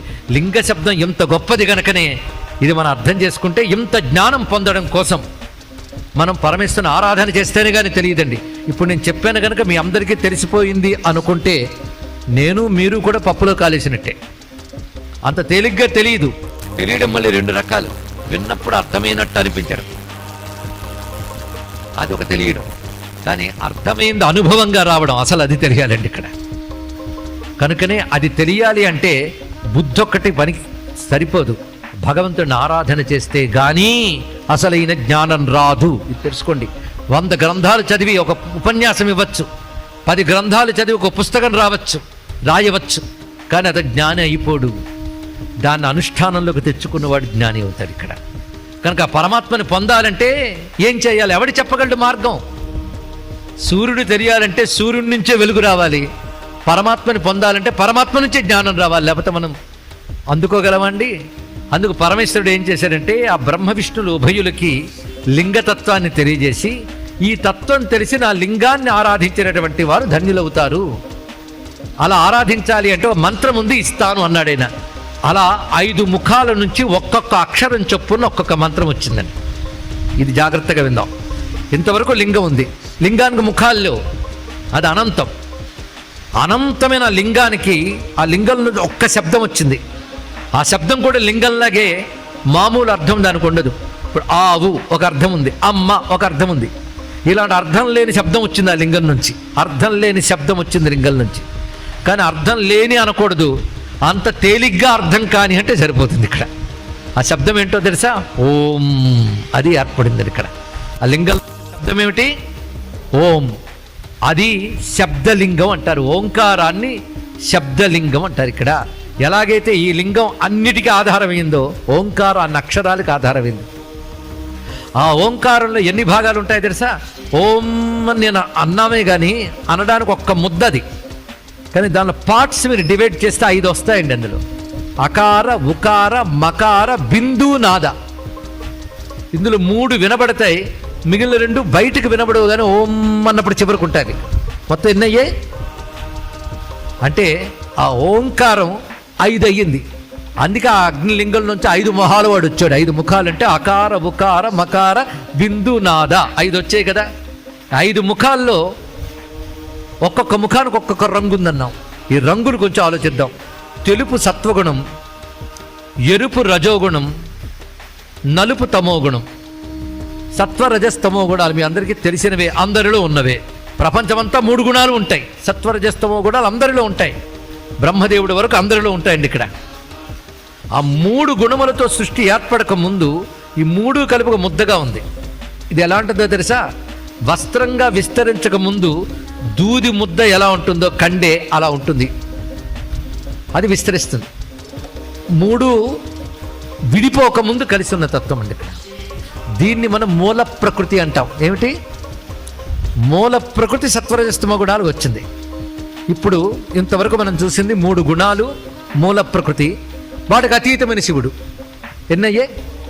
5 కదా. అందుకే రంగులు గుర్తుపెట్టుకోండి. తెలుపు, నలుపు, ఎరుపు 3 కలిసిన రంగు, ఇవి 4.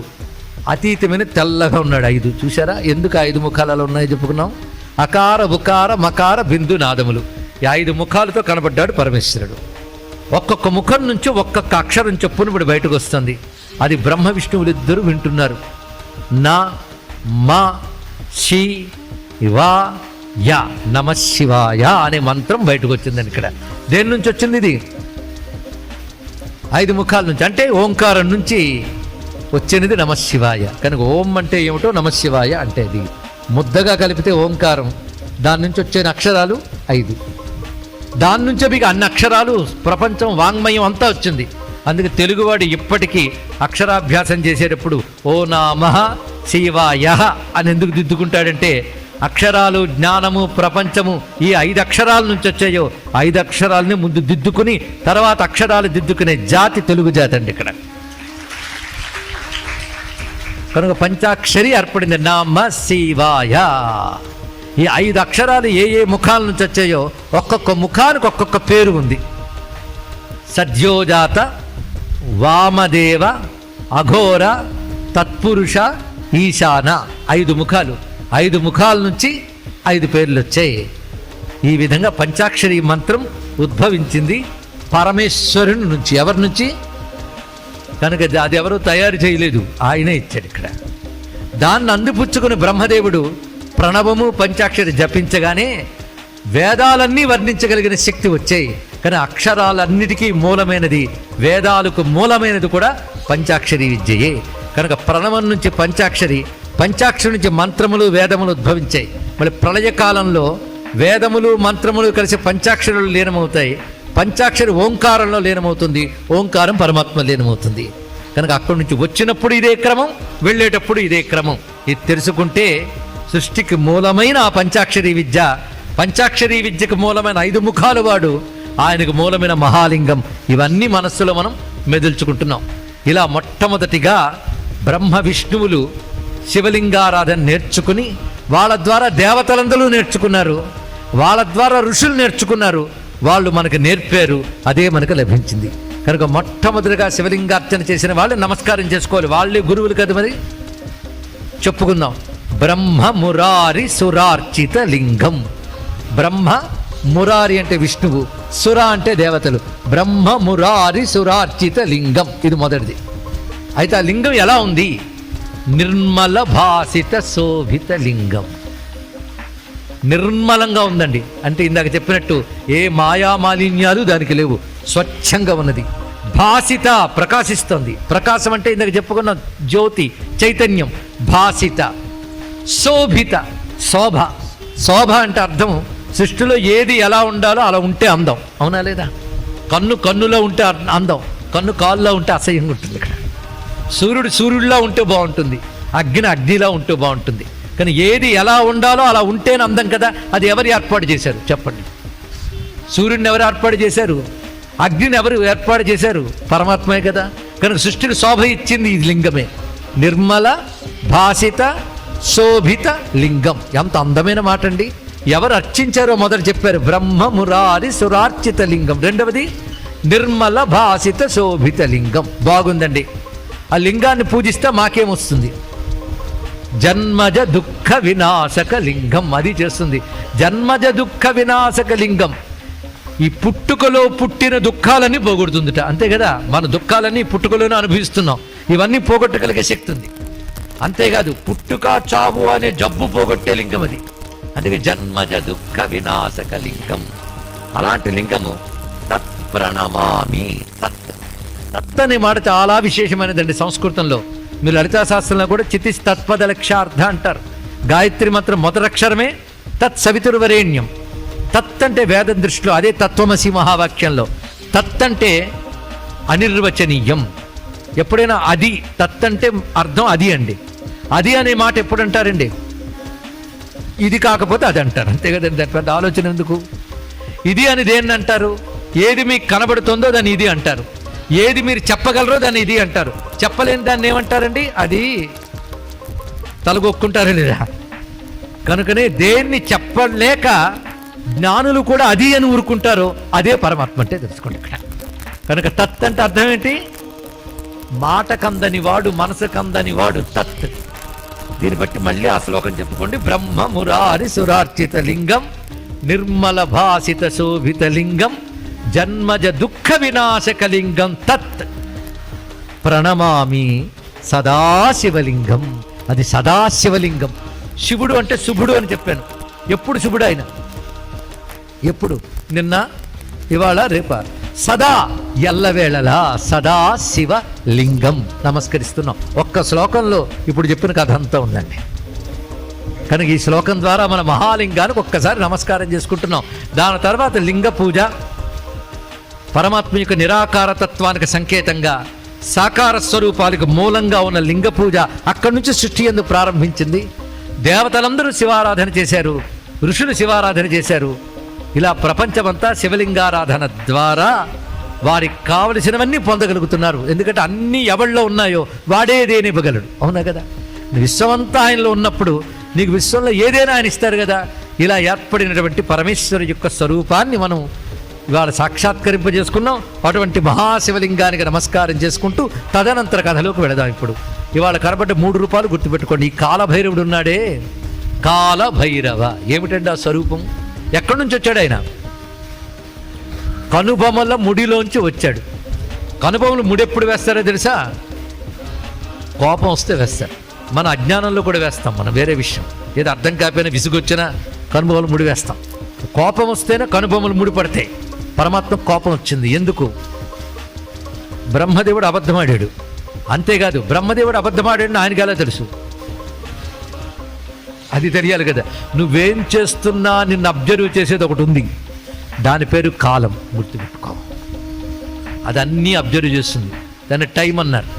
ఐన్స్టైన్ దగ్గరికి వెళ్ళి సృష్టి ఎంత అంటే 3 డైమెన్షనల్ సృష్టి అన్నాడు. ఇక్కడ పొడవు, వెడల్పు, ఎత్తు. టైమ్ ఈజ్ 4th డైమెన్షన్ అన్నాడు మహానుభావుడు. తెలుసు ఇక్కడ కాలం ఒకటి ఉంది. కాలం ఎలా ఉంటుంది చెప్పండి? చూపించగలరా కాలాన్ని? వాచి చూపిస్తాడు, మీరు కాలం చూపించలేరు. ఇక్కడ వాచి ఆగిపోవచ్చు, కాలం ఆగదు. కానీ కాలం చూపించలేమని లేదనగలరా చెప్పండి? ఇక్కడ లేదనలో అంటే సృష్టిలోనే కొన్ని ఉన్నాయని ఒప్పుకుంటున్నా కానీ చూపించలేకపోతున్నారు. అలాంటిది వీటికంటే గొప్పవాడైన పరమాత్మని ఉన్నాడు ఒప్పుకోవాలి కానీ చూపించలేము. తెలుసుకోండి ఇక్కడ కాలం కంటే గొప్పవాడైనా కానీ కాలానికి లొంగేది ప్రపంచం. కాలాన్ని ప్రపంచాలు లొంగ తీసుకునేవాడు పరమేశ్వరుడు. అందుకే ఆయనకు మరో పేరుంది, మహాకాలుడని. కాలానికి కూడా కాలం అయినా అది కాలకాలుడని మరొక పేరండి. ఇక్కడ కాల రూపంలో అన్నీ గమనిస్తాడైనా. కాలం గమనించేదే కాదు, నువ్వు చేసిన దానికి ఫలితం ఇస్తుంది. మీరు తెలిసి తెలియక విత్తనం నేల మీద పడి చనిపోతే కొంత కాలానికి అది మొక్క అవుతుంది, కొంత కాలానికి. చూసారా? అంటే వేసింది ఫలంగా రావడానికి కొంత కాలం తీసుకుందా, కాలమే నీకు ఫలం ఇస్తుంది. కనుక ప్రతి జీవులకి వారి కర్మఫలాన్ని ఇచ్చేది కాలం. కాల రూపంలో పరమాత్మ ఇస్తాడు. కనుక పరమాత్మ కాల రూపంలో ఇస్తున్నాడు. అందుకే ఏది జరుగుతున్నా కాలం గమనిస్తోందని మర్చిపోవద్దు. ఆ గమనించే కాలమే సృష్టిని శాసిస్తోంది. శాసిస్తోందంటే ఆజ్ఞ. శాసనం అంటే ఆజ్ఞ. యోగంలో ఆజ్ఞాచక్ర స్థానం భూమధ్యం అని చాలా మందికి తెలుసు కదండి. ఆజ్ఞాచక్ర స్థానం లలితా శాస్త్రంలో ఆజ్ఞాచక్రాబ్జనలయ, ఆజ్ఞాచక్ర స్థానం. పరమేశ్వరుడు ఆజ్ఞాచక్ర స్థానం అంటే ప్రపంచాన్ని శాసించే కాలం ఆయన కనుబొమ్మల ముడిలోంచి వచ్చిందంటే స్వామి యొక్క ఆజ్ఞాశక్తి. అందుకే ఒక మాట ఉంది మనకి, శివుడి ఆజ్ఞ లేనిది. అబ్బా, ఎంత తెలుగు మర్చిపోకుండా ఉన్నామండి మనం. శివుడి ఆజ్ఞ లేనిది చీమైనా కొట్టదు. ఎంత గొప్ప మాట. అదే శాస్త్రాల సంగతి నుంచి సామెతలు బతికించుకున్నా మనకి సంస్కృతి బతుకుతుంది. ఇక్కడ శివుని ఆజ్ఞ లేనిది చీమైనా కొట్టదు అంటే సృష్టిలో ప్రతిదీ కాలం మీద నడుస్తుంది. కాలం ఈశ్వరుడి శాసన శక్తి. అది మీరు నేను తయారు చేయలే, అది కనబడుతుంది లోకంలో. కనుక మనం యువకులుగా ఉండిపోదామన్నా ముసలి వాళ్ళ మీద తీరుతాం. అది కాలం యొక్క శాసనం. అలాంటి కాలం శాసన శక్తి కనుకనే శాసన శక్తి ఆజ్ఞాచక్రంలోంచి వచ్చింది. ఇక్కడ వచ్చి ఏం చేసింది? అబద్ధమైన బ్రహ్మతలను తీసేసింది. ఇక్కడ పైగా మొగలి పువ్వు శివ పూజగా పనికిరాదు అన్నాడు. దీని అర్థం ఏంటో తెలుసా? మొగలి పువ్వు మానేద్దామని కాదు, అసత్యం ఈశ్వరార్చనకి పనికిరాదు అని అర్థం అండి. అసత్యం భగవదర్చనకి పనికిరాదు. సత్యమే భగవదత్యానికి తగినది. పైగా మొగలి పువ్వునే ఎందుకు చెప్పారంటే మన పురాణాల్లో సింబాలిజం అని ఉంటుంది, సంకేతవాదం అంటారు. ఈ మధ్య మోడర్న్ పోయిట్రీలో వరల్డ్ వైడ్ రకరకాల విశేషాలు చెప్పాడు, అవన్నీ మన పురాణాల్లో ఉన్నాయి. అయితే మన బుద్ధులు అంత ఎదగలేదు కనుక తెలుసుకోలేకపోతున్నాం. ఎందుకని పురాణాలు చెప్తే నిద్రలు వస్తాయి, ఆవలింతలు వస్తాయి. అరే అందుకే మన పురాణాలు ఏకరిగా కాలక్షేప గ్రతగా ఇంట్లో నిద్ర పట్టకపోతే అక్కడికి వెళ్ళి పడుకుందాం అన్నట్టుగా తయారయ్యాయి. కానీ ఆలోచిస్తే ఎంత మేధాశక్తి ఉంది ఇప్పుడు పరిశీలించారు ఇక్కడ. ఎంత అద్భుతమైన విషయం. కనుక కాలం యొక్క శక్తి ఎంత గొప్పదో చెప్తున్నాడు పరమేశ్వరుడు. అందుకే ఆ కాలశక్తి వచ్చి అసత్యాన్ని గిల్లిపారేసింది ఇక్కడ. మొగలి పువ్వు ఎప్పుడైనా పడేటప్పుడు మొగలి రేకుని మీరు ఎక్కడి నుంచైనా పైనుంచి వెయ్యండి, ఎలా పడుతుందో తెలుసా? ఇలా ఇలా ఇలా పడుతుంది. అది ఇక్కడ నేరుగా బండ పడినట్టు పడదు, ముద్ద పడినట్టు పడదు, ఇలా ఇలా అవుతుంది. అది అబద్ధంకి సింబల్ట్. అది అసత్యం ఎలా ఉంటుందంటే బయటకు అబద్ధం ఆడతారు కానీ లోపల అది అబద్ధం వాడికి తెలుసు, కానీ అటు ఇటు ఊగుతూ ఉంటుంది. అటు ఇటు ఊగడమే అబద్ధం లక్షణం. అదే మొగలు రేకులు చూపించారండి. ఇది తెలుసుకోవాల్సింది ఇక్కడ. కనుక దీన్ని బట్టి మనకు తెలుస్తున్నది ఏంటంటే, మీరు ఎన్ని మంత్రాలు, జపాలు, పూజలు, పునస్కారాలు, యాత్రలు, యజ్ఞాలు, యాగాలు చేసిన అసత్యం లాంటి దుర్గుణాలు ఉంటే ఈశ్వరుడు మెచ్చడు అని దీనిలో కనబడుతున్న అర్థము. ఒక్క కథ చెప్పుకున్నాం కానీ ఎంత జ్ఞానముద్దులు దాగి ఉన్నదండి. అది మన పురాణం అంటే, అది హిందువుల గ్రంథాలంటే ఉన్న గొప్పతనం ఇక్కడ. అయితే ఇలా ఒక చోట చెప్తే శ్రద్ధగా విన్న కుర్రవాళ్ళు లేచి ఇది బాగుందండి, కానీ కొన్ని చోట్ల శివలింగ పూజ అంటే ఒకానొక మర్మాంగ పూజగానే వ్యాపించి ఉంది సృష్టిలో అని అవమానకరంగా అనిపిస్తుందండి. దీనికి సమాధానం ఏమిటి అంటే, ఈ కథ విన్నాక ఎవరికి అలా అనిపించదు. కానీ ఆ పరంగా అర్థం చెప్పిన ఇందులో అద్భుతమైన అర్థం ఉంది, తెలుసుకోవాలి. స్వామి వివేకానంద విదేశాలకు వెళ్ళినప్పుడు అక్కడ ఒకరు శివలింగ పూజ గురించి అసహ్యంగా మాట్లాడారు. వెంటనే వివేకానంద కోపంగా లేచాడు. అలా ఉండాలి భారత జాతి, తెలుసుకోండి. ఇక్కడ నా ధర్మాన్ని ఎవడు పన్నెత్తు మాట అన్నా నేను సహించనని స్థితిలో ఉండాలి. అది ఎప్పుడు వస్తుందో తెలుసా? మన పురాణాలను మనం నిద్రపోకుండా విన్నప్పుడు వస్తుంది. ఇక్కడ మనకు రెస్పెక్ట్ ఉన్నప్పుడు వస్తుంది. ఆ ధైర్యం మనకు ఉండాలండి, ఆ నమ్మకం మనకు ఉండాలి. మన ఋషులు అబద్ధాలు రాయరు, మన పురాణాలు అజ్ఞానాల పుట్టలు కావు, జ్ఞాన నిధులు. అందుకే నాకింకా అంత తెలివితేటలు లేవు కనుక అర్థం చేసుకోలేనండి అన్నా సంతోషిస్తాం, కానీ అర్థం లేదంటే మాత్రం క్షమించని తెలుసుకోండి. వివేకానంద వాళ్ళకి చెప్పాడు ఏమిటి తెలుసా? యజ్ఞం చేసేటప్పుడు యూపస్తంభం అనేది కడతారయ్యా, దానికి సంకేతమే శివలింగం అని చెప్పాడు. అప్పటికి వాళ్ళు ఊరుకున్నారు. కానీ ఇంకా శివలింగం గురించి చెప్పడానికి ఈ మధ్య అనేక రహస్యాలు బయటకు వచ్చాయండి. ఇందాక నేను మీకు మాట వర్ణించాం, ఆపాతాళ నభస్థలాంత, మొత్తం యూనివర్స్ అంతా కలిపి శివలింగాకారంగా ఉంది అని దాని యొక్క అర్థం. సరిగ్గా 20 ఏళ్ల క్రితం యూరోప్కు సంబంధించిన అంతరిక్ష పరిశోధన సంస్థ ఒక శాటిలైట్ ద్వారా యూనివర్స్ని ఫోటో తీసింది, తెలుసా మీకు? మీరు కావాలంటే వెతుక్కోవచ్చు గూగుల్లో. యూనివర్స్ మొత్తాన్ని ఫోటో తీసింది. ఆ యూనివర్స్ షేప్ ఎలా వచ్చింది అంటే ఈ శ్లోకంలో వర్ణించినట్లుగానే మొత్తం లింగాకారంగా ఉంది. మొత్తం యూనివర్స్ అంతా లింగాకారంగా ఉండడం ఆ శాటిలైట్ తీసిన ఫోటోలో బయటపడ్డ రహస్యం అండి. ఫోటో ఇప్పుడు తీశారు, పురాణం కొన్ని కోట్ల సంవత్సరాల క్రితమే చెప్పింది సత్యాన్ని. దీని అంతటి ఒక్క వాక్యం సంస్కృతంలో చెప్పారండి. ఇప్పుడు వీళ్ళు ఫోటోతో చెప్పిన మాటని సంస్కృతంలో యుగాల క్రితం చెప్పింది మన గ్రంథం. లింగ గర్భం జగత్ సర్వం, లింగ గర్భం జగత్ సర్వం, జగత్తు అంతా లింగంలో ఉంది అన్నాడు. ఇక్కడ చూసారా? సరిగ్గా విజ్ఞాన శాస్త్రం ఇప్పుడు ఏది చెప్పిందో మన వేద శాస్త్రం యుగాల క్రితం అదే చెప్పింది. అందుకే స్వామి వివేకానంద 1893-96 మధ్య కాలంలో అమెరికాలో పర్యటిస్తున్నప్పుడు ఒక మాట అన్నాడు. అదేమిటో తెలుసా? విజ్ఞాన శాస్త్రం అభివృద్ధి చెందుతున్న కొద్దీ హిందూ మతం గొప్పతనం బయటపడుతుంది అని చెప్పాడు మహానుభావుడు. కనుక ఇప్పుడు చెప్పిన ఆపాతాళ నభస్థల అంతా ఒక్క ఫోటోలో ఉందండి. అదేవిధంగా ఇప్పుడు ఇంకొక అర్థంలో లింగాన్ని చెప్పి కథ చెప్తారు. అంటే ఇది ఒక అర్థం, ఇంకొక అర్థం కూడా ఉంది. ఆ పరంగా అర్థం చెప్తే నేను సభా మర్యాద కోసం పదాలు ఎలా వాడాలో అలా వాడుతున్నాను నేను ఇక్కడ. ఒక మనిషి పుట్టక ముందు వాడు సూక్ష్మ రూపంలో ఎక్కడుంటాడు? మాతృగర్భంలో ఉంటాడు, తెలుసు అంతే కదా. మాతృగర్భంలోకి వెళ్ళకముందు తండ్రి యందు ఉంటాడు బీజ రూపంలో. తర్వాత మాతృగర్భంలోకి ప్రవేశిస్తూ రూపం తీసుకుంటాడు. కనుక తండ్రి యందు ముందు ఉన్నాడు, బీజ రూపంలో లీనమై ఉన్నాడు. కానీ సృష్టి బీజ రూపంలో ఎవరి యందు ఉన్నాను ముందు చెప్పుకున్నాం. సృష్టి ఏర్పడకముందు ఎవరి యందు ఉంది? శివుని యందు సృష్టి అంతా ఉన్నది. తర్వాత ప్రకృతి యందు అది ప్రవేశించింది. సరిగ్గా ఈ మాట భగవద్గీతలో తాసాం బ్రహ్మ మహద్యోని అహం బీజప్రదపిత అంటాడు. సరిగ్గా అర్థం చేసుకోండి, అన్వయించుకోండి. ఇక్కడ అలాగ పరమేశ్వరుడు యందు సృష్టి ఉంది అంటే జీవుడు పుట్టకముందు తండ్రి యందు ఉన్నట్టు ప్రపంచమంతా శివుని యందున్నది. తర్వాత ప్రకృతిలోకి ఆయన నుంచి బీజం ప్రవేశించింది. అందుకే ప్రకృతి తల్లి అయ్యింది, పరమేశ్వరుడు తండ్రి అయ్యాడు. ఈ తల్లి తండ్రి అనే తత్వాన్ని లింగముగా పీఠముగా మనం ఆరాధన చేస్తున్నాం. జననీ జనక భావం అండి ఇది. ఇక్కడ జగత్ కారణ భావం, జగత్తి కారణం అంటే the predominant cause, the ultimate cause. దాన్ని మించి మరొకట్లేదు. సర్వ జగత్తుకి కారణమైనది పరమాత్మ, అది ఒప్పుకుంటున్నాం కదా.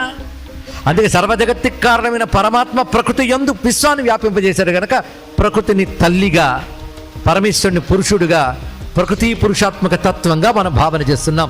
ఇదంతా శివలింగ తత్వంలో చెప్తూ లింగము శివునిగా, పీఠము ప్రకృతిగా, ఈ రెండూ కలిపి శివలింగ ఆరాధనగా, శివశక్తుల స్వరూపంగా ఆరాధన చేస్తున్నాం. కానీ లింగం అంటేనే శివశక్తుల స్వరూపం, ప్రపంచమే శివశక్తి స్వరూపము. కనుక విశ్వమంతా శివశక్తిమయం, శివశక్తిమయం. ఈ మాట బాగా గుర్తుపెట్టుకోవాల్సింది.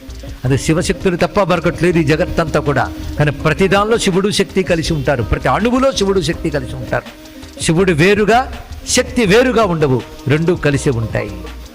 ఆ విషయం తెలుసుకోవాలని శివశక్తుల మధ్య భేదం లేదు. అందుకే అగ్నిలింగంగా ఉన్నవాడు తడిసి ఉన్నాడు అన్నారు కదా, ఆ తడి అమ్మవారండి, ఆ అగ్ని శివుడు. ఈ రెండిటితోనే విశ్వమంతా ఉంది. కానీ ప్రపంచంలో కూడా రెండే ఉన్నాయి, ఒకటి వేడి, ఇంకోటి చలువ. ఇంకేదైనా ఉందా చెప్పండి, రేపు వచ్చి ఆలోచించి చెప్తారా నాకు?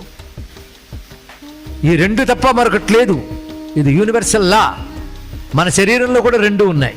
ఏదో ఒకటి ఉంటే ప్రమాదం, ఒక్క వేడున్న ప్రమాదం, ఒక్క చలువున్న ప్రమాదం. అంతేకాదు ఆయుర్వేదంలో ఔషధుల గురించి రచిస్తూ ప్రతి ఔషధి అగ్ని శోమాత్మకం అన్నారు. ఇక్కడ శోమం అంటే జలం, ఆర్ద్రత, అగ్ని, ఈ రెండితోనూ ఔషధులు ఉంటాయట. అందుకే ఔషధులతో వేడి చలువలు ఇవన్నీ తెలియబడతాయి. మన శరీరం అంతే, ప్రపంచమంతా అణువణువు వేడి చలువ. అందుకు ఈశ్వరతత్వ అగ్నిగా శివుడు, జలముగా అమ్మవారు. అందుకే చల్లని తల్లి ఆవిడ అగ్ని. ఈయన ఇందులో మనకి ఏది కావాలి? అగ్ని కావాలా, జలం కావాలా? కావాలి కదా. కనుక మనకి ఇద్దరు కావాల్సింది. ఇక్కడ అగ్ని శోమాత్మకం, ఒకే పరమాత్మ రెండుగా వ్యక్తమయ్యాడు. ఈ రెండుగా వ్యక్తమైన వాడే శివశక్తి స్వరూపుడు. ఇప్పుడు మనం శివ సాక్షాత్కారం అన్నాం, కానీ శివశక్తి సాక్షాత్కారం అయిందండి. ఇక్కడ శక్తి లేకుండా శివుడు సాక్షాత్కరించడు. ఎందుకంటే సాక్షాత్కరించే శక్తి ఉండాలి ఆయనకి. ఆ పని చేసాడంటే పని చేయగలిగే శక్తి ఉండాలి కదండి. కనుక ఆయన శక్తితో సాక్షాత్కరిస్తాడు. ఆ సాక్షాత్కరించడం 5 మొహాలతో ఉన్నాడు కదా. 5 మొహాలు పేర్లు చెప్పాం మీకు. సజ్జోజాత వామదేవ ఘోర తత్పురుష ఈశాన. 5 సృష్టి, స్థితి, సంహారము, 3 తిరోధానము, అనుగ్రహము. ఈ 5ంటికి ఒక అర్థం ఇవాళ చెప్తాను, మనకు అర్థం రేపు చెప్పుకుందాం. ఒకే రోజు ఎక్కువైతే అన్నప్రాసన నాడు ఆవకాయ పెట్టేట్టుంటుంది చాలు. సృష్టి, స్థితి, సంహారం అందరికి అర్థం అవుతుంది కదా. ఇది ఈశ్వర కృత్యము అంటారు వీటిని. ఎందుకంటే ఇక్కడ ఇంతమంది ఉన్నాం కదా, సృష్టి, స్థితి, సంహారం మనం చెయ్యగలమా? ఆలోచించి చెప్పండి, చేయగలరా? సృష్టిలో ఉన్నామే కానీ సృష్టి చేయలేం. స్థితి మన వల్ల కాదు, సంహారం మన వల్ల కాదు. ఇంకోటి ఉందండి, ఈ సంహరించిందంతా ఎక్కడికి పోతుంది తెలియట్లేదు, అది మరుగుపడుతుంది. మరుగుపడిందంటే నశించిపోయిందా? మళ్ళీ సృష్టిలో బయటకు వస్తుంది, అవునా లేదా? ఈ సాయంత్రం వరకు సూర్యుడు ఏమయ్యాడు? అస్తమించాడు, లయించాడు, కనబడలేదుగా, అదే మరుగు. మళ్ళీ పొద్దున్న వస్తున్నాడా లేదా? అంటే రాత్రి సాయంత్రం లయిస్తున్నాడు, రాత్రి తిరోధానం అవుతున్నాడు, పొద్దున్న మళ్ళీ అనుగ్రహం. అంటే నిన్నటి రోజు ఎలా వచ్చాడో అలాగే వచ్చాడు, అనుసరించి గ్రహించాడు. కనుక సృష్టిలో 5 పనులు జరుగుతున్నాయి. మీలో కూడా జరుగుతున్నాయని నేను చెప్తాను, ఒప్పుకుంటారా? పొద్దున్న లేచారు, సృష్టి. పగల వరకు పనిచేశారు, స్థితి. పడుకున్నారు, లయం. అసలు ఎక్కడున్నారో తెలియదు, మిమ్మల్ని మీరే మర్చిపోయారు, తిరోధానం. మళ్ళీ పొద్దున్న లేచారు. లేచినప్పుడు నా పేరేమిటి అని పక్కవాడిని అడగట్లేదు. అంటే నిన్నటి ఎక్కడి నుంచి అక్కడి నుంచి అనుసరించి గ్రహించలేదు అనుగ్రహం. ఇప్పుడు 5 జరుగుతున్నాయో లేదో చెప్పండి. అంటే మీలో 5 జరుగుతున్నాయి, నాలో జరుగుతున్నాయి, ప్రపంచంలో జరుగుతున్నాయి, మైక్రో లెవెల్లో మ్యాక్రో లెవెల్లో కూడా జరుగుతున్నాయి. 5 లేనిది ఏదైనా ఉందా? ఈ 5 పంచకృత్యములు అంటారు ఇక్కడ. ఈ పంచకృత్యాలు ఒకటి అర్థమైంది. 5 మన చేతుల్లో లేవు కనుకని ఇలా చెప్తుంటే నిద్రపోవచ్చు కూడా మీరు ఇక్కడ. మన చేతుల్లో లేదు, ఏం చేస్తాం? 5 ఎవడి చేతిలో ఉన్నాయంటే లోపల ఉన్నవాడి చేతులు ఉన్నాయి. వాడే మనలో లీనమై ఉన్నాడు. ఎవడు? పరమాత్మ. హిందూ మతంలో ఒక అందం ఉంది తెలుసా? భగవంతుడు ఎక్కడున్నా అంటే పరలోకమునందు ప్రభు ఉన్నాడు అనరు, అందరిలో ఉన్నాడు అంటారు కదా. కానీ అందరిలోనూ ఈ పనులు చేస్తున్నాడే లేదా? అందరిలో చేస్తున్నాడు, మీలో నాలో అన్నిట్లో ఆయనే చేస్తున్నాడు ఇక్కడ. కానీ పనులన్నీ 5. ఒకటి తెలిపోయి 5 పనులు మనం చేయలేం, ఆయనే చేయగలడు. 5 పనులు సృష్టి, స్థితి, సంహార, తిరోధాన, అనుగ్రహ. 5 చేస్తున్నానని చెప్పడానికి 5 మొహాలతో వచ్చాడు. 5లో ఉన్నాయి చూడండి, అన్ని 5లోనే ఉన్నాయి. అందుకే మీరు ఎంత లెక్క పెట్టుకున్నా 5. ఆ రోజు లేదు, మళ్ళీ దేన్ని కలుపుకోవాల్సిందే. కనుక భగవంతుడు అంతా 5 అయినా అని చెప్పడానికి 5 వేళ్ళు ఇచ్చాడు మనకి. అందుకే ఇది అంతా పంచ ప్రపంచం అని చెప్తున్నాడు ఇక్కడ అంతా. ఈ 5 నుంచి ఏమొచ్చాయి నేను చెప్తాను, ఎంత సముచితంగా సరిపోతాయి చూడండి. సృష్టి సంబంధమైన భూతము భూమి, స్థితికి జలం, జలం లేకపోతే స్థితి లేదు, సంహారానికి అగ్ని, తిరోధానానికి వాయువు. మీరు గమనించండి, తర్వాత నుంచి కనబడవు. తిరోధానానికి వాయువు, అనుగ్రహానికి ఆకాశం, మళ్ళీ అందులోంచి వెళ్ళి తిరిగి వస్తుంది కదా, అనుగ్రహానికి ఆకాశం. కనుక పంచకృత్యములు, పంచముఖాలు, పంచముఖాల నుంచి పంచభూతాలు, పంచభూతాలు తర్వాత వచ్చినవి పంచభూతాలకు ముందే అనుకోవచ్చు. ఈ గుణాల నుంచి శబ్ద, స్పర్శ, రూప, రస, గంధ, టాంజెంట్స్ అంటారు వీటిని ఇక్కడ. ఆకాశం శబ్దం నుంచి వచ్చింది, శబ్దగుణకం ఆకాశం. అదేవిధంగా వాయువు స్పర్శగుణకం, అగ్ని రూపం, జలము రసం, భూమి గంధం. కనుక పంచభూతాలు పంచతన్మాత్రలు అంటారు వీటిని. శబ్ద, స్పర్శ, రూప, రస, గంధ. మీరు లెక్క పెట్టుకుంటూ వెళ్తుండండి. అవి అనుభవించడానికి మనకు 5 ఉన్నాయి. 5 జ్ఞానేంద్రియాలు, 5 కర్మేంద్రియాలు. ఎన్నయ్యాయి? 10 ఉన్నాయా లేవా? 5 జ్ఞానేంద్రియాలు, 5 కర్మేంద్రియాలు. ఇవి పని చేయడానికి మరొక 5 ఉండాలి. పంచ ప్రాణాలు, అవి లేకపోతే అసలు పని చేయవు. ప్రాణ, అపాన, వ్యాన, ఉదాన, సమాన. ఇప్పుడు ఎన్ని పంచలు చెప్పాను? ఎలా వినాలి అంటే ప్రవచనం అటు ఇటు చూపు తిప్పుకోకుండా పాఠం విన్నంత జాగ్రత్తగా వింటేనే మన ఋషులు ఇచ్చిన జ్ఞానం అర్థమవుతుంది ఇక్కడ. ఎన్ని 5 చెప్పుకున్నాం ఇప్పుడు? పంచముఖాలు పక్కన పెడదాం. పంచభూతాలు, పంచతన్మాత్రలు, పంచ జ్ఞానేంద్రియాలు, పంచ కర్మేంద్రియాలు, పంచ ప్రాణాలు. ఎన్ని అయ్యాయి? 5 మనకు కనబడేదంతా ఇదే. 5 పంచ ప్రపంచం అయింది ఇక్కడ. తెలిసింది కదా. ఈ 5 సారంలో ఈశ్వరుడు ఉన్నాడని తెలియాలంటే 5 ఈశ్వరుడు ఉన్నాడని నిరంతరం గుర్తు చేస్తూ 5 ఈశ్వరుని చూశారనుకోండి, 5 ఈశ్వరుడు రక్షిస్తాడు. ఏం కావాలి ఇక్కడ? ఈ 5 లేనిది ఎక్కడ? మీలో, నాలో, అందరిలో. 5 ఈశ్వరుని చూడు. అందుకే 5 సారం 5 అక్షరాలు నమశివాయ అని చెప్పబడుతున్నది. అది అన్నిట్లో ఉన్న ఈశ్వరుడిది అని ఇవాళ మనం పంచముఖ పరమేశ్వరుని, మహాలింగాన్ని, కాలభైరవుణ్ణి చూసాం ఇక్కడ. కాలమే కాలభైరవుడు, ఎవడో కాదు. కాలం వాచ్ చేస్తుంది, నిన్ను అబ్జర్వ్ చేయి. కాలభైరవుడు కుక్క మీద కూర్చుంటాడా? కుక్క వాహనమా? లేక కుక్కే కాలభైరవుడా? ఎక్కడ లేని వాదనలు. అసలు వాచింగ్ డాగ్ తెలుసా? అది దొంగను పసిగట్టగలదు, మన వల్ల కాదు. అలాగే కాలమే ప్రద్దాన్ని పసిగట్టగలుగుతుంది. అందుకే ఆయన వాచింగ్ శక్తి. అటువంటి కాలభైరవుడికి, పంచముఖుడైన పరమేశ్వరునికి, మహాలింగ స్వరూపుడైన శివునికి నమస్కరిస్తూ ఇవాళ ఇన్ని రూపాలతో కనబడ్డాడు, రేపు ఏ రూపంతో కనబడతాడా అని నేను మీరు కూడా ఎదురు చూడాలి. ఎందుకంటే శివుడు గురించి చెప్పాలని మఠం వేసి కూర్చుంటే చాలు, ఆయన పాదాలు పట్టుకుంటే ఆయనే పలికిస్తాడు. ఆ పలికింది ఇప్పుడు మనం తెలుసుకున్నాం. అనేక పురాణముల్లో చెప్పబడ్డ ఒక సార కథని ఇవాళ చెప్పుకున్నాం. ఈ శివ సాక్షాత్కారంతో ధన్యులమై రేపు తిరిగి కలుసుకుందాం. సర్వం శ్రీ సాంబ సదాశివ చరణారవిందార్పణమస్తు. స్వస్తి. సర్వమంగళ మాంగళ్యే శివే సర్వార్థ సాధికే శరణ్యే త్రయంబకే గౌరీ నారాయణి నమోస్తుతే. కాశీక్షేత్ర నివాసాయ కామితార్థ ప్రదాయిని విశాలాక్షి సమేతాయ విశ్వనాథాయ మంగళం ఉమాకాంతాయ కాంతాయ కామితార్థప్రదాయినే శ్రీగిరీశాయ దేవాయ మల్లినాథాయ మంగళం. శ్రీమద్రమారమణ గోవిందో హరి గోవింద. నమః పార్వతీపతయే. హర హర మహాదేవ.